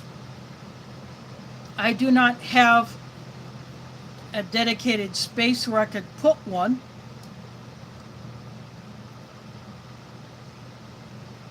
Plus, I think they require a 220 outlet,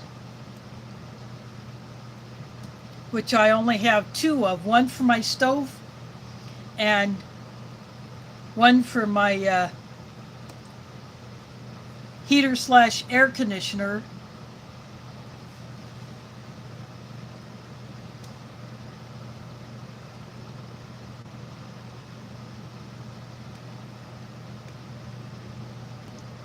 And there's no way I'm giving up either one of those.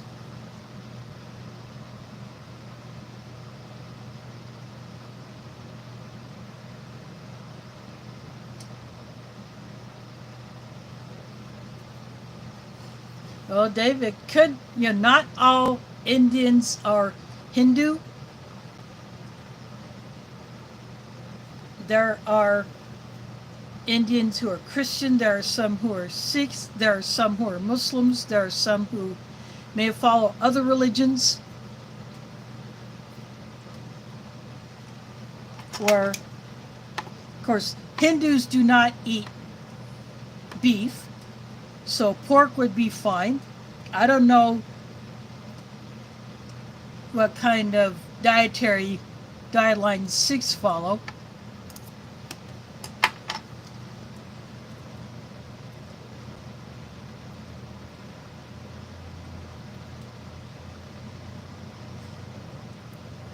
Now, TAC of AOK Urban Homestead has a freeze dryer, but what she did was she went with like 2 or 3 other people to split the cost of it. And so when they want to use it, either they call her and say, I want to come over and freeze dry a batch of stuff. Can I do it at this? I want to do it this time. Or they will bring her the food that they want freeze dried, and then she will just do it. And then they will either, because they paid for that freeze dryer along with her, split the cost of it. Either they may still pay her a little bit, or they say you can keep a portion of the stuff that gets run through the freeze dryer. I don't know how that arrangement works, but say if I had enough of something that I wanted freeze dried, I could contact her and I could either pay her to do it, or say you can have a portion of the final product as trade for the time and energy to run that stuff through the freeze dryer.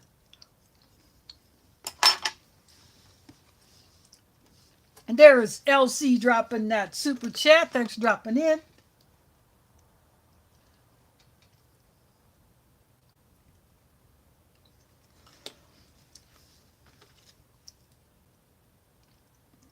That CA means that is the Canadian dollar, since she is also up in Canada.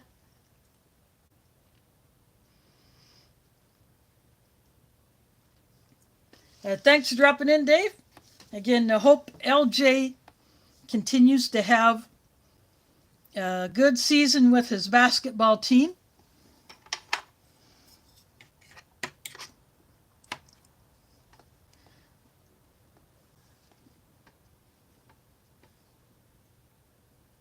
And we hope to hear about more success later on.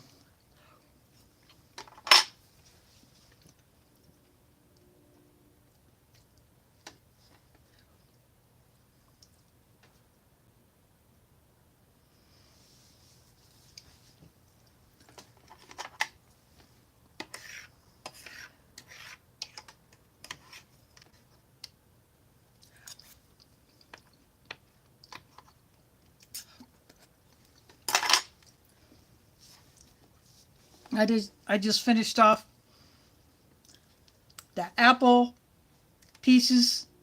These are better than the last apples that I had out of Canadian Ration. They're a lot firmer. They still look like the color of apple pie filling, but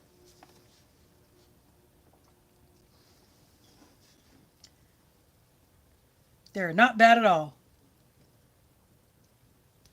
Got the iced drink in the drinking jar. A 3-in-1 coffee, the Nescafe Sweet and Creamy. That's my second favorite 3-in-1 coffee. My first favorite is the G7.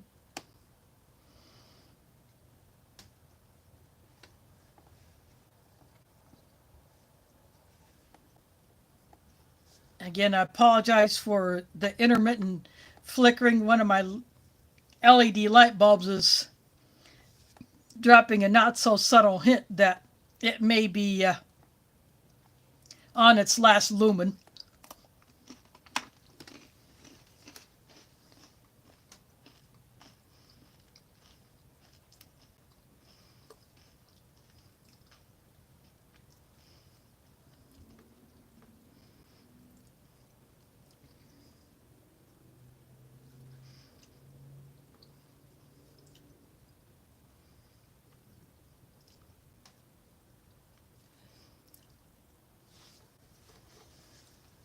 Well, Tim, I guess you have some fans if they're buzzing your place.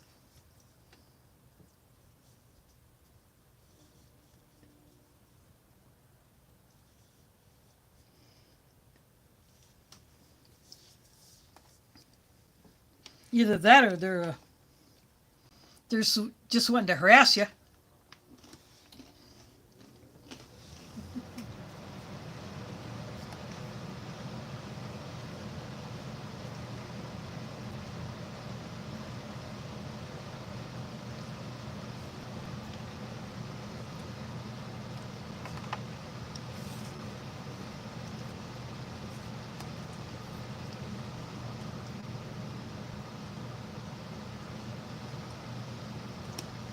Kit Kat bar had a little heat stress, but as you can see, there's not much left of it.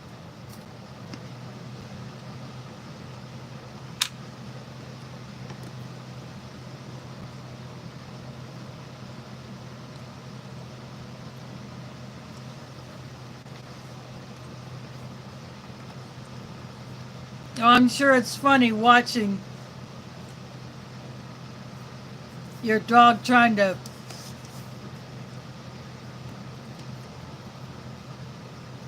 figure them out as they're buzzing over.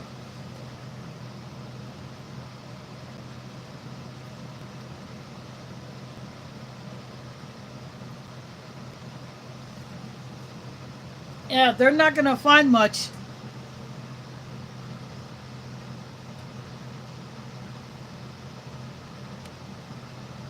Yeah, they would know what I have if I was out on my deck doing it. But nope, I'm not going to be dropping them any hints.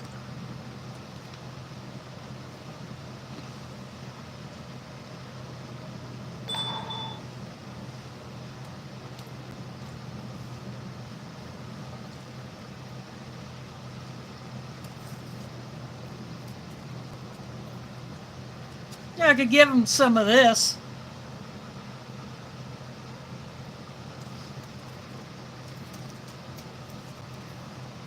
Not sure what they would think of this.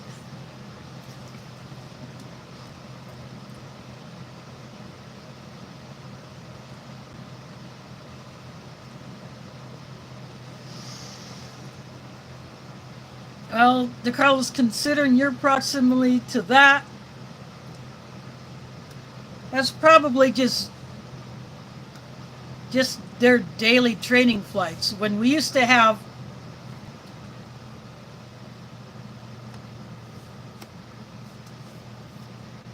a reserve air crew here, they're flying their jets all over Des Moines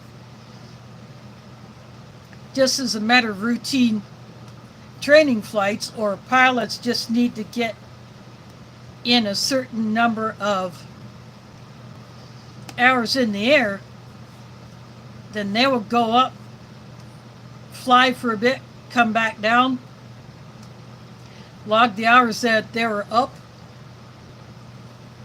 So I actually used to enjoy watching them fly over.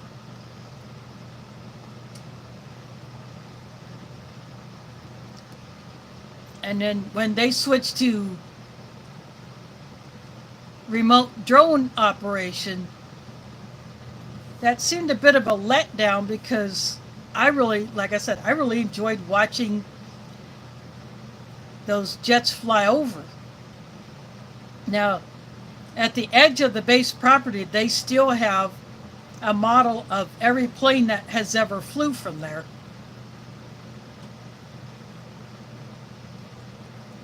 Although I don't think they have a drone mock up there. I think just actual planes that real people sat in.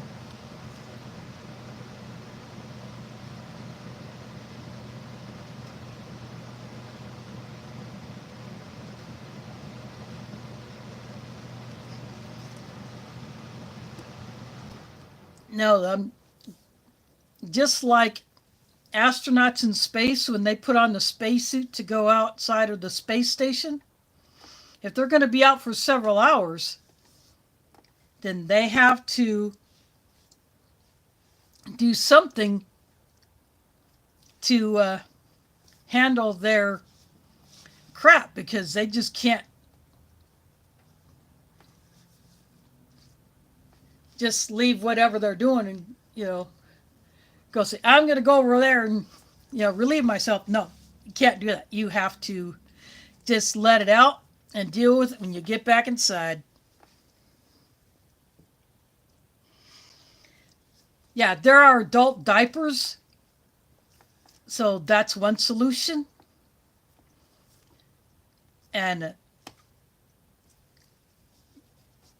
or at least a very highly absorbent pad.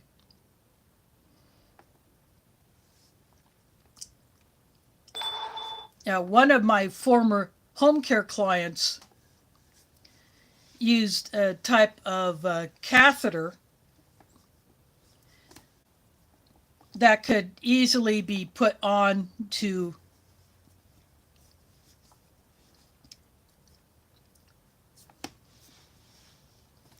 his parts down below and then taken off. And, so I did that. So that would be another solution, at least for guys. But yeah, they have to have something on them to handle all that. And then once they get back inside the station, or if they're in a long duration flight, then once they get back on the ground, then they go deal with it afterwards.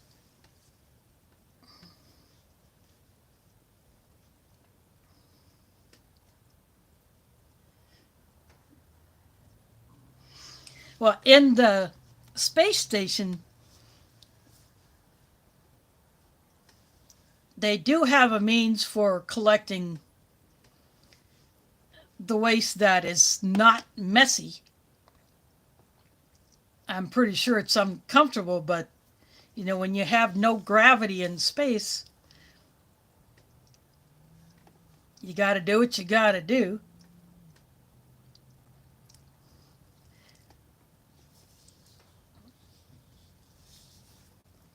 So I have seen videos of the mock-ups of the system that they have for the space station, where the crew members sleep, how they take care of their hygiene, as well as the food, how they store it and then prepare it.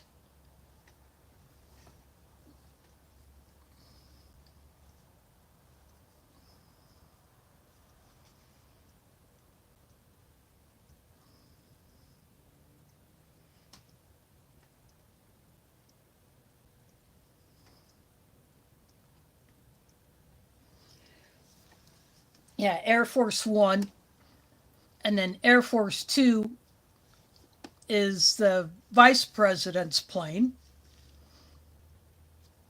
And just like Air Force One, you would have two or three that would be in rotation. That way, if something happens to the main plane, then they got the backup that would be on hot standby, and then they would get in that and then take off to go do whatever they're going to do.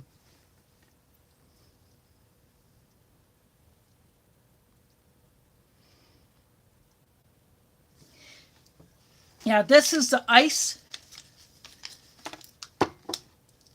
It's kind of like a mixed berry.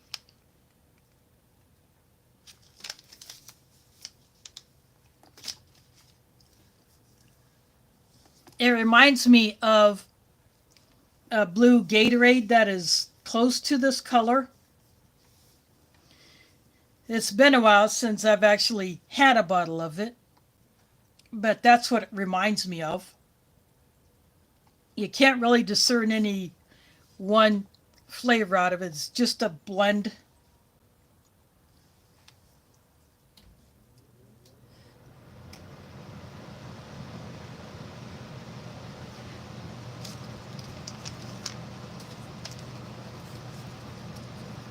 Yeah, U.S. rations, you do not get anything even close to this.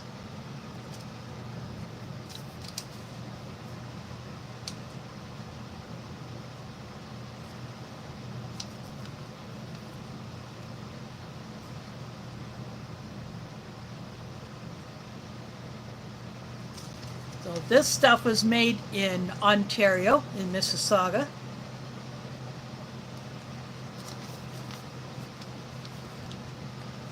So the second drink powder gets added to my stash for future use.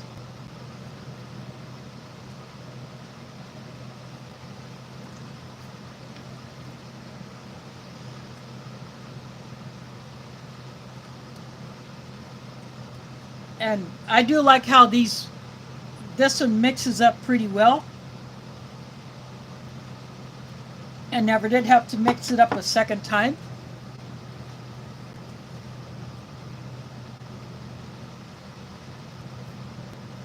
So it is an improvement over the American drink powders, which may have to be mixed up 2 or 3 times because there would still be a little bit of the undissolved powder down on the bottom.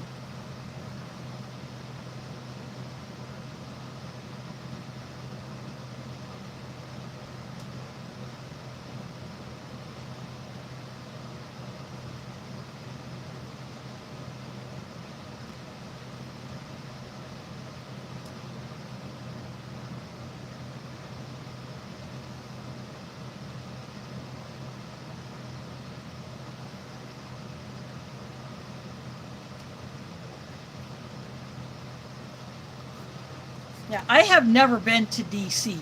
My younger nephew, or no, my older nephew went with a group from high school, and they went to the Smithsonian, they went to the Capitol, they went to, I think, the Smithsonian, they went to the Vietnam Memorial. I don't think they went to the White House. They did go to the Capitol building.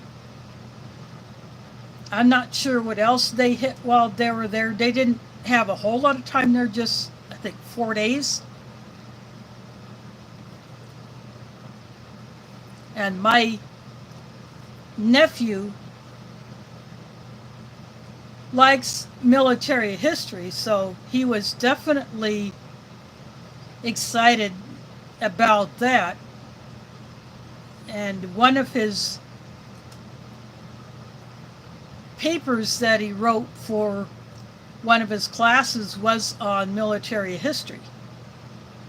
He did some digging into some Iowa military history and wrote a paper on that.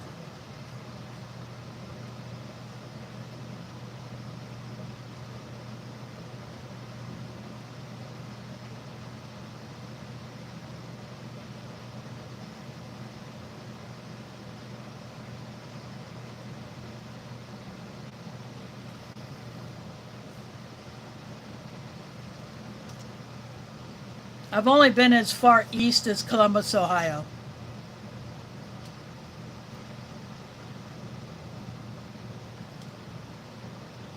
I've been to Birmingham, Alabama, but that was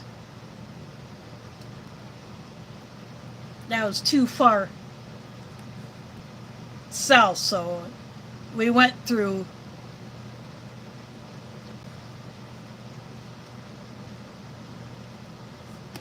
western Tennessee to get down there.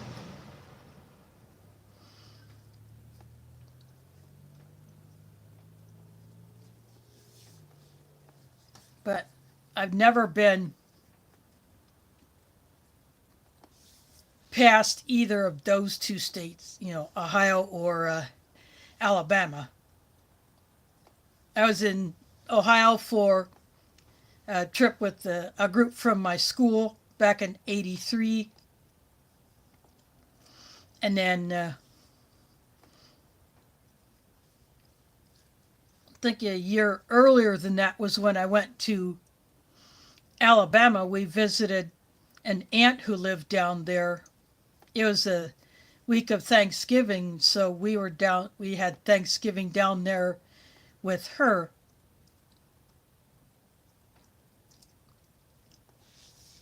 And then we came back, I think, the following Sunday. I think we got there on Wednesday, and then we came back, or we left Alabama to come home on, the following Sunday.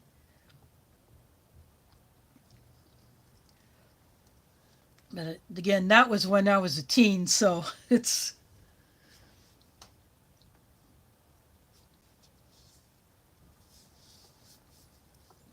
been a hot minute since I've been anywhere other than Arkansas. I've been down to Arkansas several times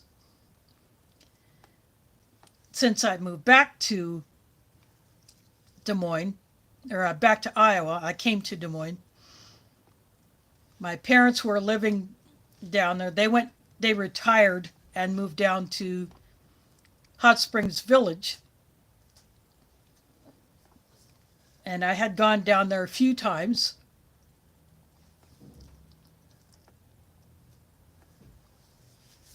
But after my dad got diagnosed with cancer, then my parents wanted to come back up here, so after he died in November of '08, my mom stayed here, but then she would travel to spend some time with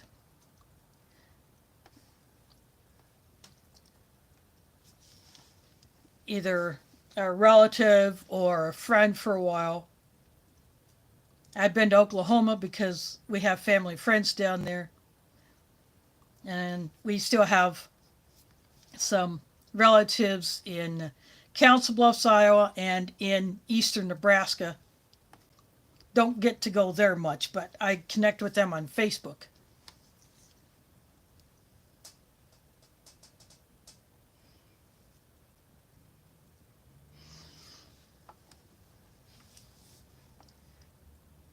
But other than that, it's been some time since I left Iowa. I've gone to Missouri a few times, but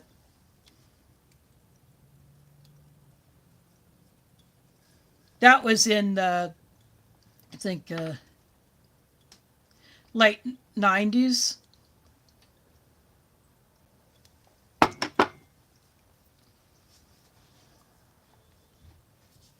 I visited some people down there just for a weekend, but then I came back up here.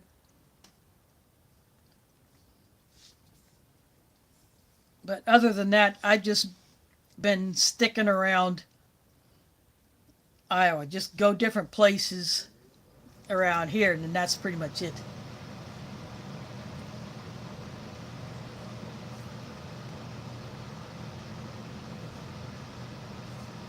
I would love to leave the U.S. again to go to some different places. I'd love to go up to Canada and fish up there.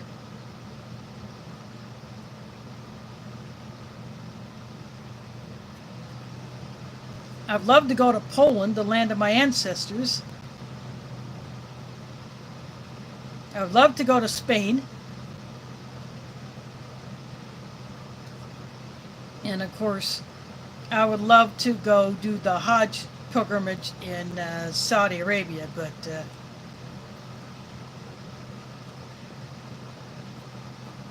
none of those are in the budget.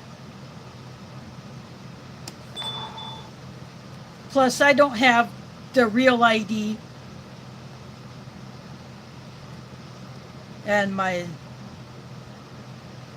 current one just expired at the end of last month.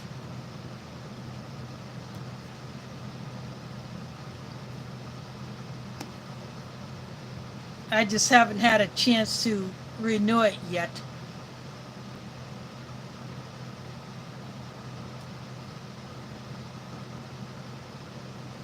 Plus, I don't know if I would even qualify for the so-called real ID, which would allow me to enter federal buildings and to hop a bird, but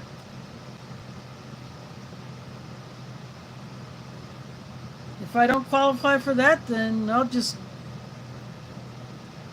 get one like I got now that doesn't have that gold star, whatever the heck is on it, and just leave it at that.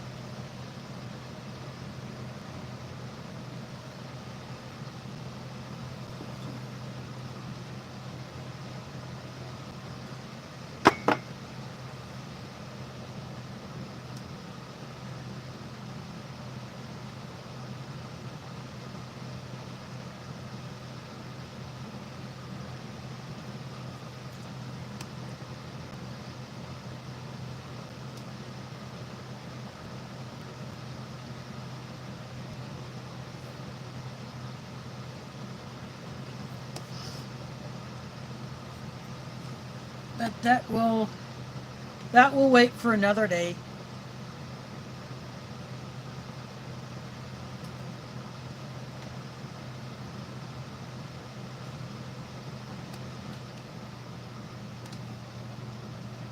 Plus, I had an issue with one of my Amazon subscribe and save items. There was some kind of a mix-up with UPS. It was supposedly delivered to someplace other than my preferred UPS access point. And then somehow, I guess, Amazon was told that I refused a package, even though there's no way I could have refused it because I had no idea what it was.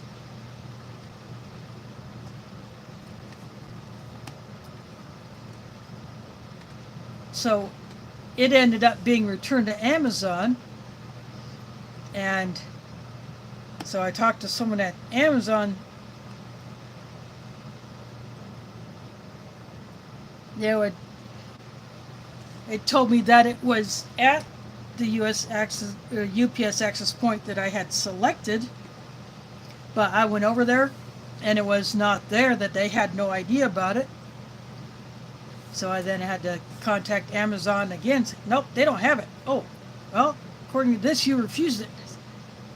Said, how can I refuse something if I wasn't even there unless it was refused by the person working at the access point or that location had already closed for the day?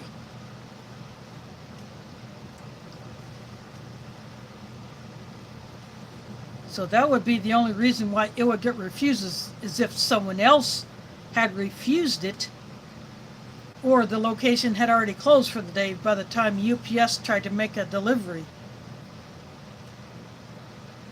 But the UPS drivers know their hours of operation, so they obviously wouldn't mess it up that bad unless someone is just that inept.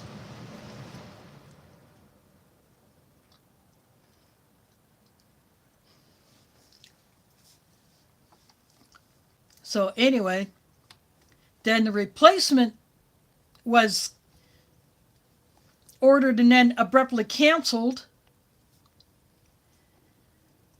So then I talked to Amazon again, and oh, well, we'll give you a refund in the form of an Amazon gift card balance, and then you can just reorder it. So that's what I did. And because it was at the subscribe and save price, I just did a whole new subscribe and save, but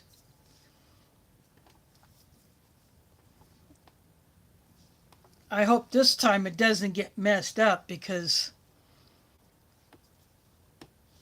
I would not want something like that to be sent by one of their competitors, because let's just say they hate my building with a passion because they can't just walk in and drop it, because it's a secure building, and because we do not have anyone at all four doors at all day long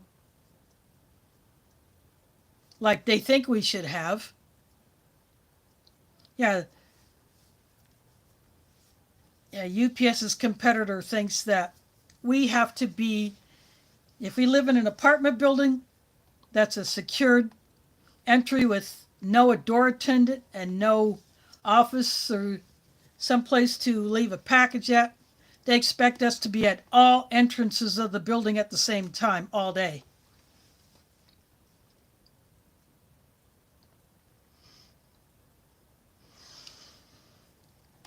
And they will not always divert a package to one of their retail locations.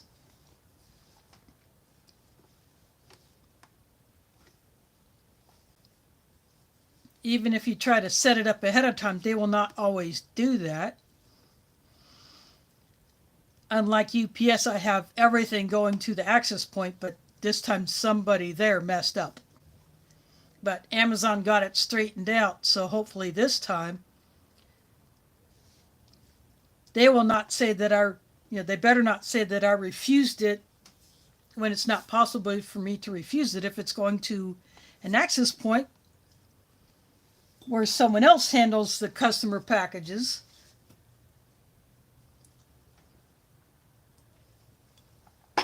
But I gave the woman who works there my phone number, so she will call me when a package comes. I'm expecting another one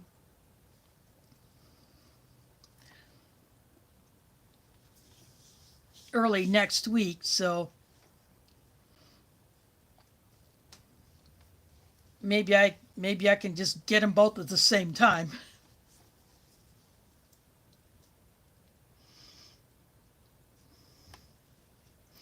Ooh, I love pierogi. I served pierogi for an international food event that we had at my mosque back in August, and they were a hit. Although I did cheat, I bought 2 packages of the Mrs. T's pierogies from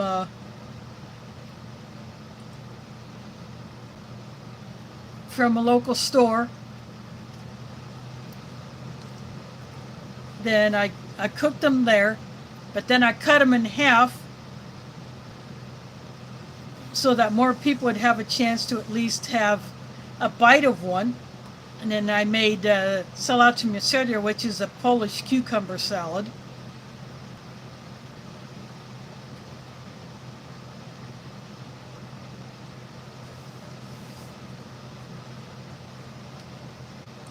So that was my contribution.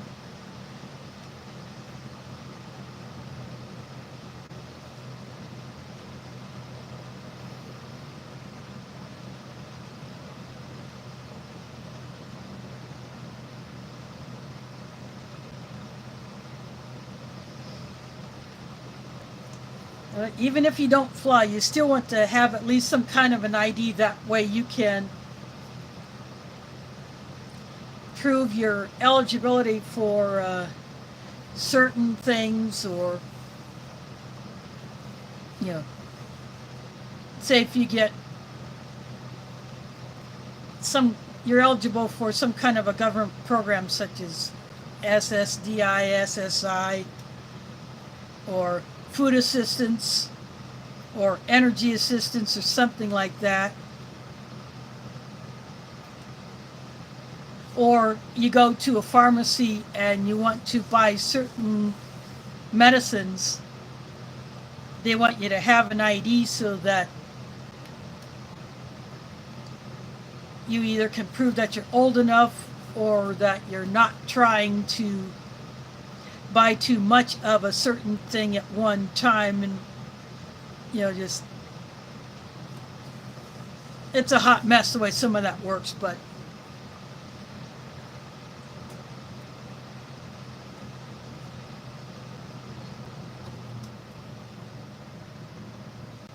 you still, even if, I don't drive, but I still get asked for an ID for, of course, I don't buy things or I would have to prove age.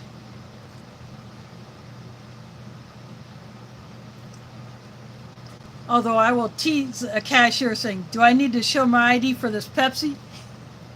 Just to have a little fun with them.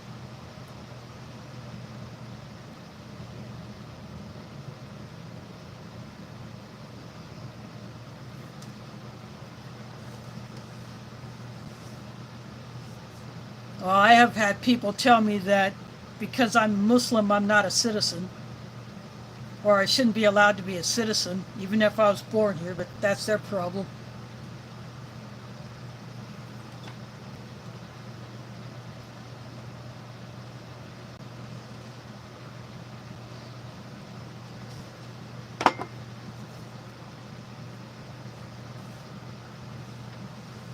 Yep, I had some nuthead in a bus asked me where I'm from. I was born in Omaha, and then he asked me if I was a citizen.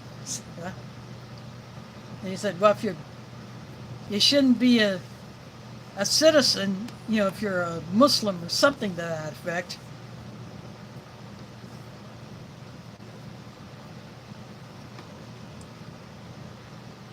And that just proves how stupid some people are.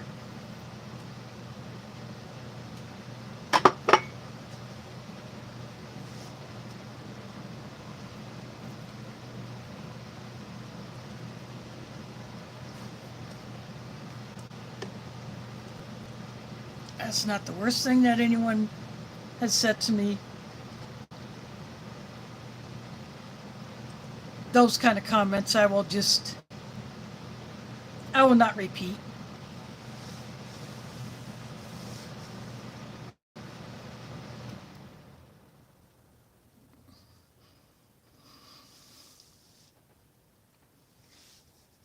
But you get the idea.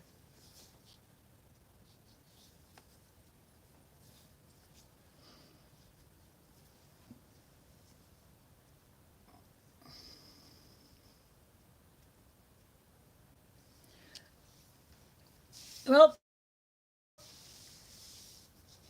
most of the time, I give them silence because what they want is a verbal reaction. They want to cause anger, but if you show them nothing,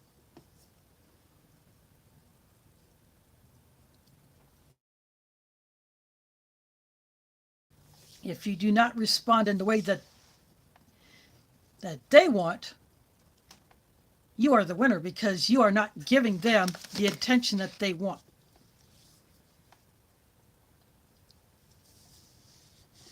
So by staying silent,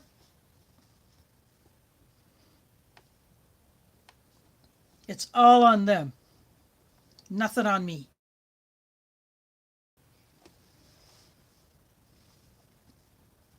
Although I did rip on a bus driver for saying some very inappropriate comments very loud for all the passengers to hear.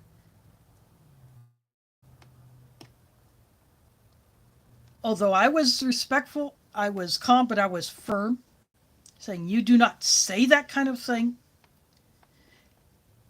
You cannot make such assumptions without knowing the facts, without knowing the truth."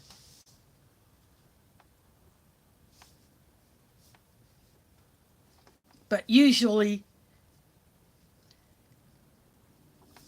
I just give them silence. But for someone in the position of that bus driver,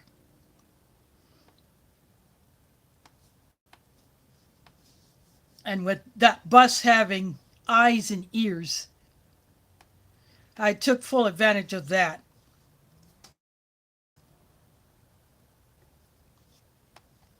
And I let that driver know that you just don't say stuff like that in such a condescending manner.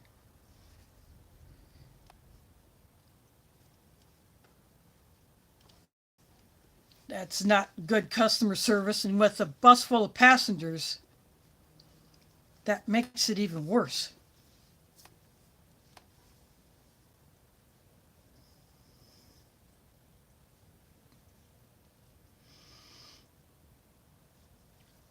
Yeah, I don't do zodiac things,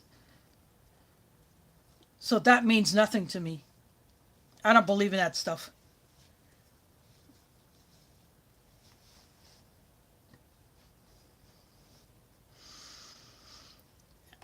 I just don't care for it.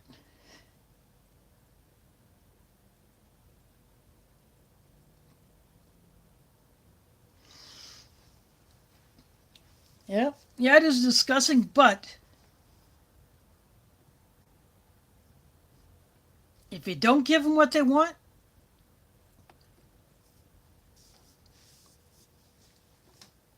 then, like I said, is all on them. I keep out of it, and I just go on about my business.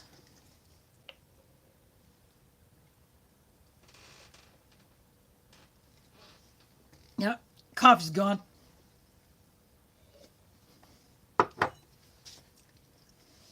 Again, a shout out to Delicious for sending me this mug.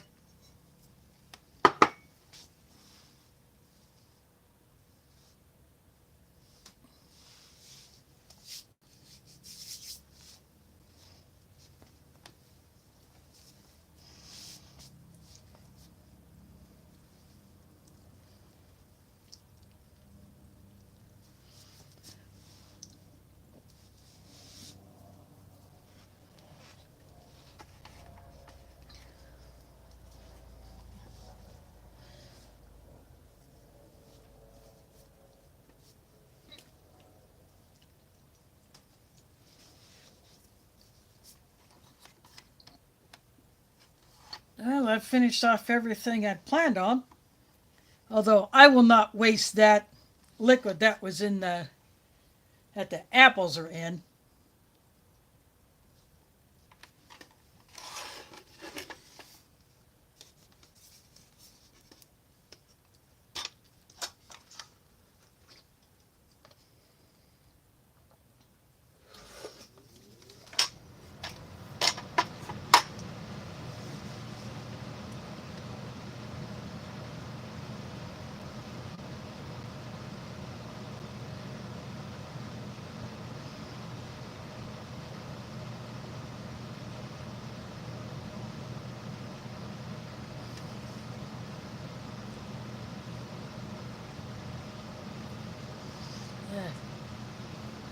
Elsie, you need to kick the autocorrector in the dupa and show who's boss.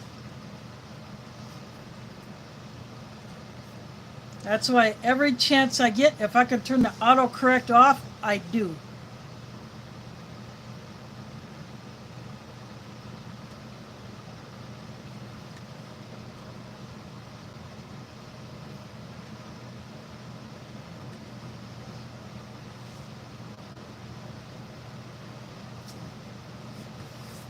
Because in the past, autocorrect or the spell checkers would flag my first name as an error. It would flag the second word of my city name, Moines. It would flag that as an error. And it would definitely not like it if I was typing something in Spanish.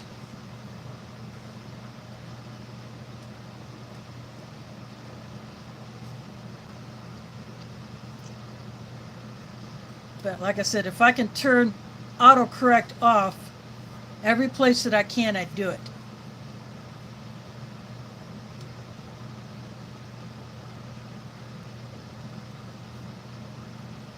That way I can decide if I want to change it or not.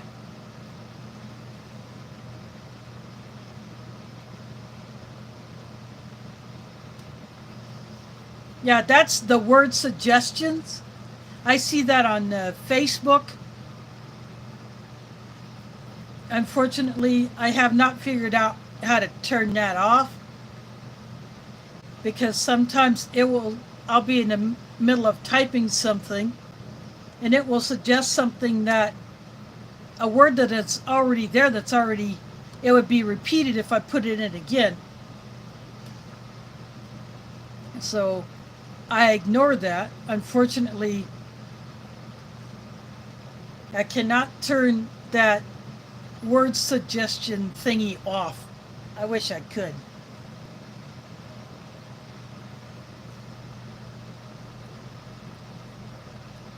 But as far as autocorrect, I will turn that off every chance I get.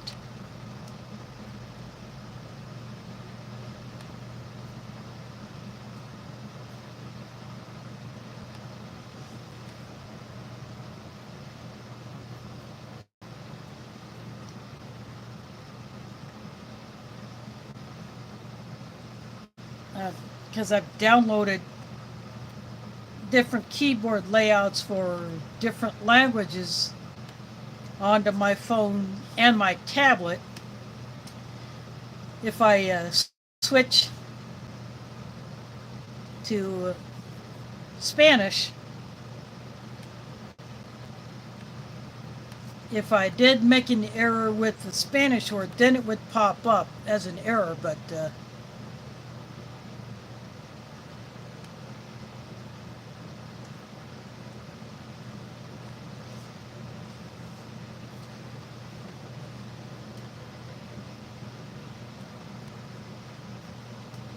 yeah, I did that just for the fun of it. I downloaded Polish.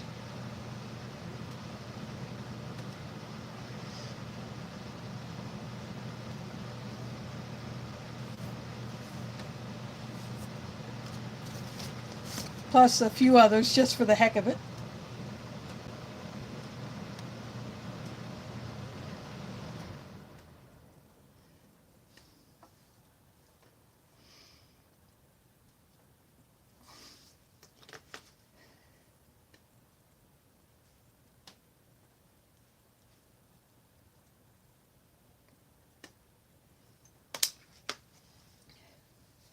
Okay, that one is weird.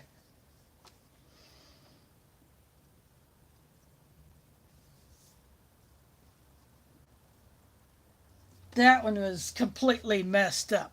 Why would it would act like that? Apparently, whatever so-called AI is behind it, it's definitely not intelligent.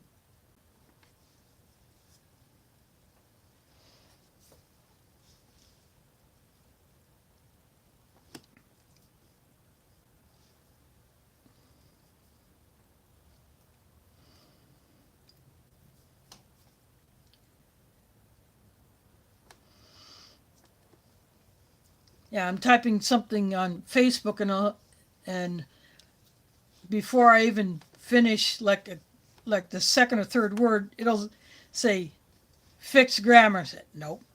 I just ignore it and keep right on going.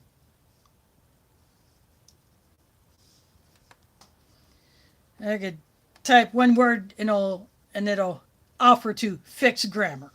Yeah, right.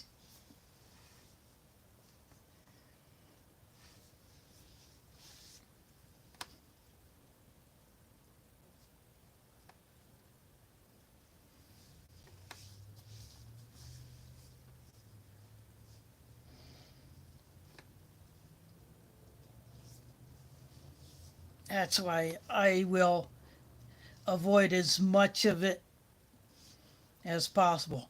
I don't have an Alexa thing. I don't want it. I don't have iPhone, so I don't use Siri. I don't use Google's version of it, whatever the heck it is. And apparently X, formerly Twitter, has something like that. I'm not gonna mess with that.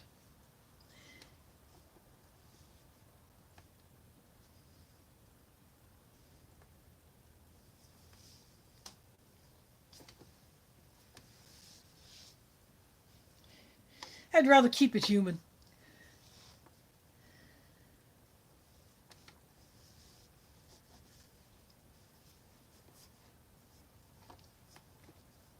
I got better things to do with my time than mess with that, like figuring out what I'm going to do next Sunday.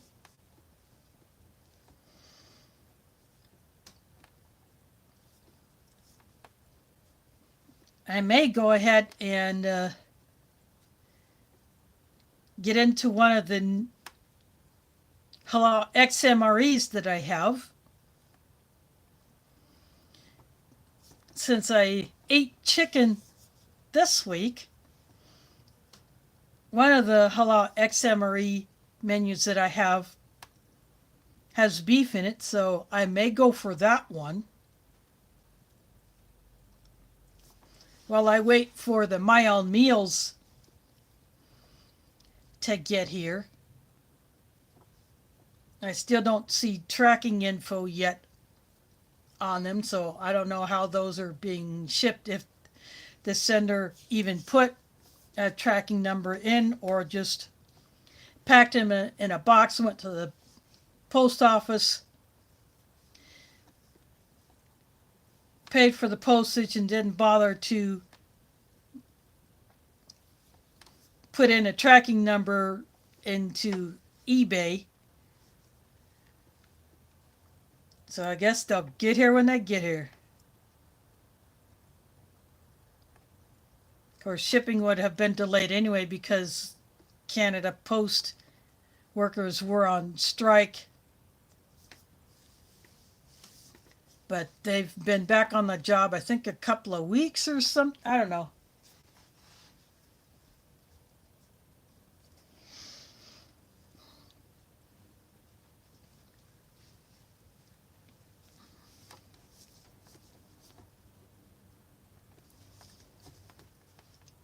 But I do hope I get those in sometime soon. Of course, next Saturday will be my birthday. So on the 12th, of course, I'll be doing a stream.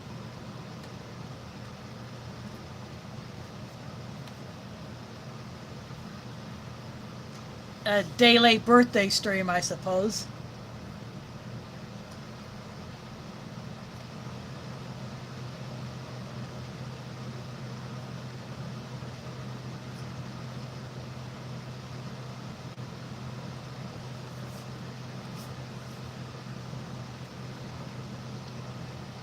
I may not do anything too special other than the ration.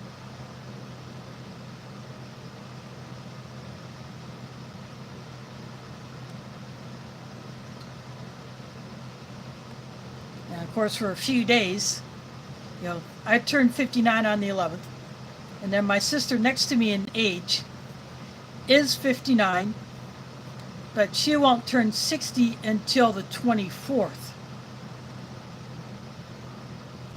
So we've had this weird thing going on between us since we were kids, that for a few days we are the same age, but not quite, if you get what I mean.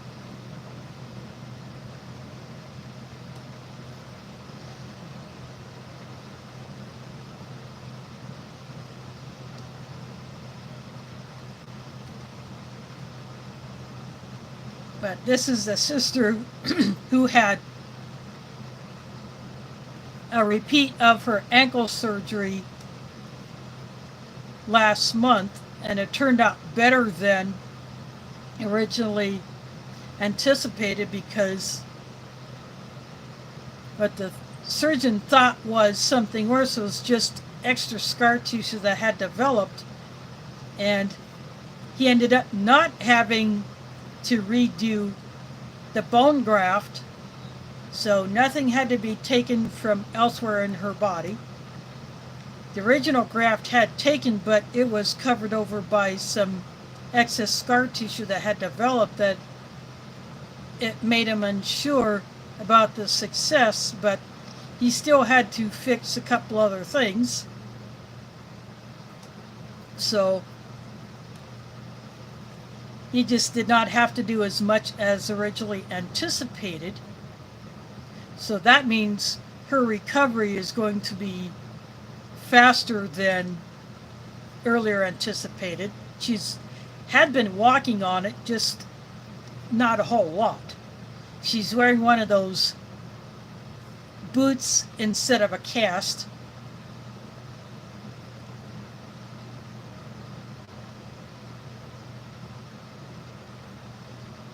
So she will either use her pink cane. She insisted that she had to have a pink one. Plus she has a walker at home that she uses.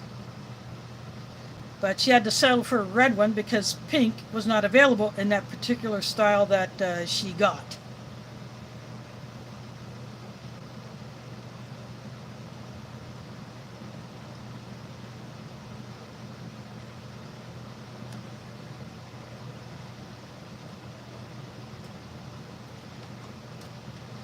But she is definitely going to be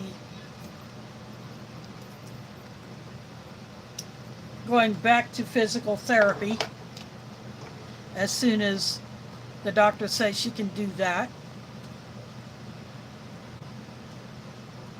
Again, that will be sooner than earlier anticipated.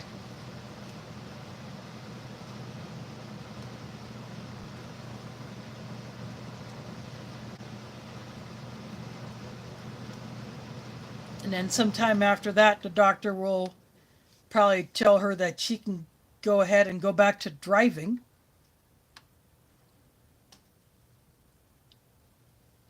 So right now, other relatives are taking her to appointments.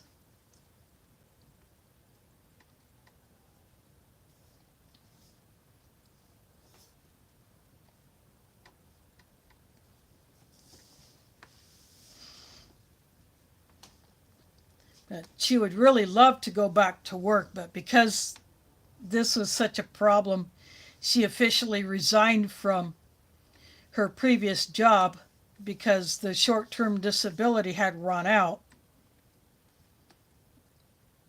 And so she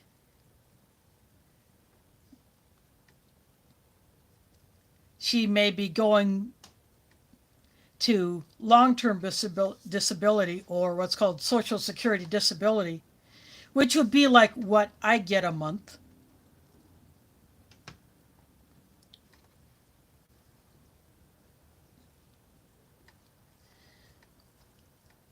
But her former co-workers at the daycare center where she worked, they all got her gifts, and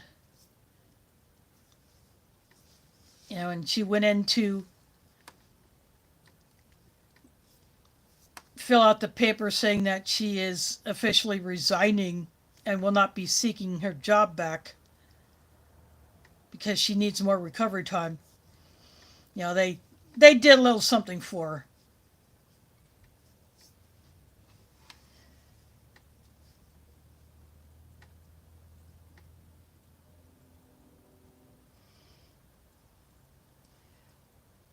her. We have what's called paratransit. That is a division of DART, the Des Moines Area Regional Transit. And in fact, we have paratransit users on the Transit Rider Advisory Committee, which I am doing one more year on. Under normal circumstances, I would have fallen off because I have already done two-year terms on that advisory committee, but because of this overhaul of the service, because of some major budgetary issues that DART is going through, the commission asked a couple of us to stay on the committee for one more year during this transition. And then we are picking up a new member. And then the others on the committee are in the middle of their first term or in the middle of their second term, and they would be staying on anyway. So two of us are getting a 1-year extension, and so at the end of this year, then we will drop off, and others will take our place at the beginning of 2026.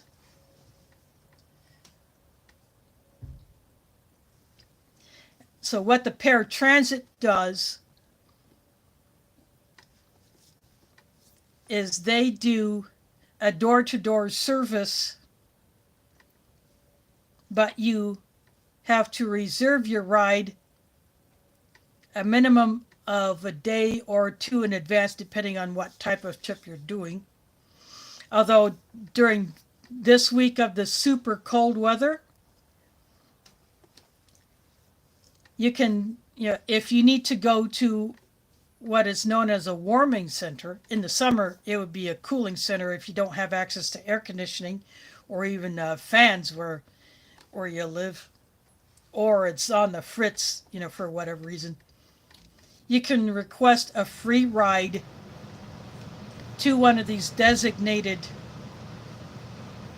warming centers. We'll just go with that for now since it's cold outside. You tell the driver of the regular fixed route that you want to go to the nearest warming center, and you get a ride for free. And the bus drivers know where these locations are at. And for a paratransit user, you can call in to request a ride, and then you don't have to wait a day. You just wait for the next available vehicle to come get you, to take you to that location, and then when you're ready to leave, then you just call and say, I want to go back home.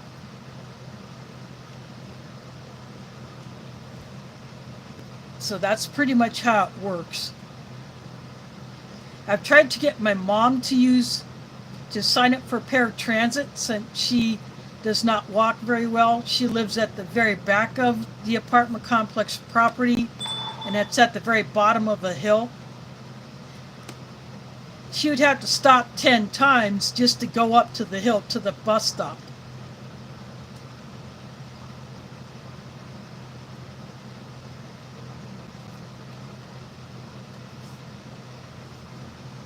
And with her gout and she has gout in one of her legs, and when that flares up, it's a real bugger. And at night she uses oxygen, so she carries a pulse ox as part of her EDC. She carries that every time she goes out.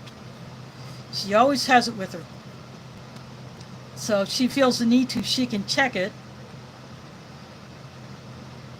And if she's at home, then she knows she can go for her oxygen concentrator, turn that bugger on. Or if she's away, she knows she just has to take it easy.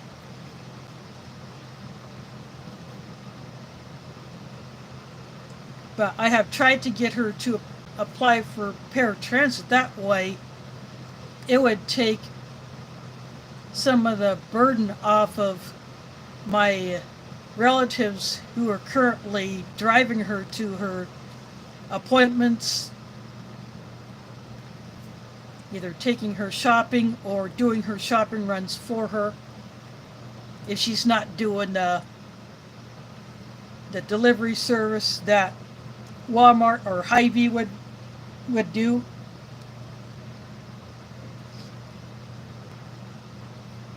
But she finds it too intimidating to even do that.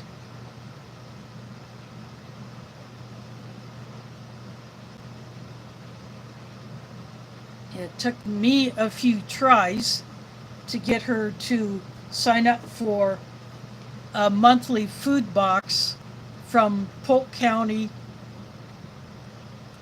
Social Services for what we call commodities. It's a box of specific foods that are different from what you would get from a normal food bank or food pantry. It's a separate thing altogether. So my mom does get those delivered.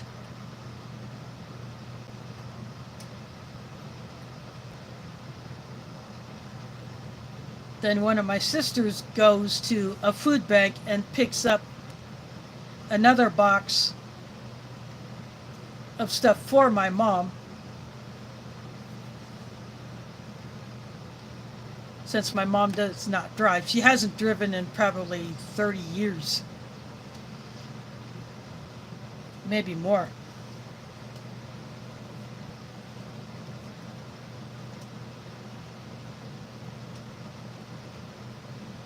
And then I gave her information on another meal program that I found out now charges recipients. It's a meal delivery service where you get a certain number of meals per month.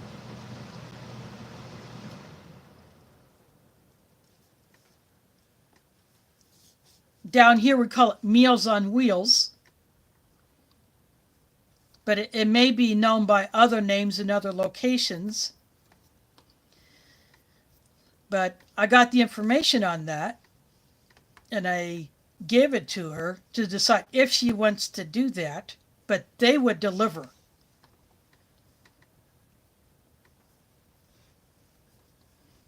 If she were to go for that,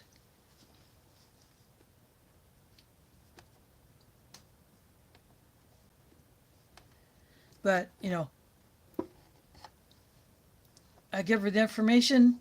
It's up to her to decide if she wants to do it or not. That's okay. I'm probably going to go ahead and call this one good anyway.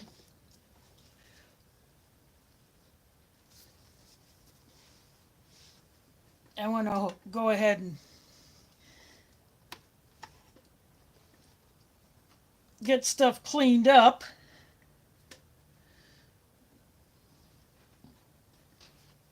But whatever comes in next as far as ration goes, if I get something in the mail, I'll toss up a mail call. Otherwise, next Sunday, I'm going to be pulling out one of those Halal XMREs.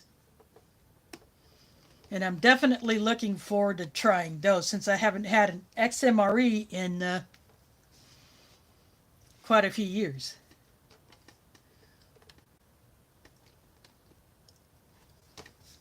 So I do want to thank you all for hanging out with me tonight. Again, thanks for the new viewers who came. I like it when I see new faces. I just hope that they're respectful and are simply curious about what we're doing here. And again, thanks to Elsie for dropping that super chat earlier. That's much appreciated.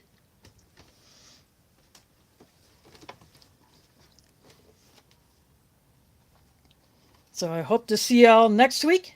Thanks for watching and catch you on the flip side.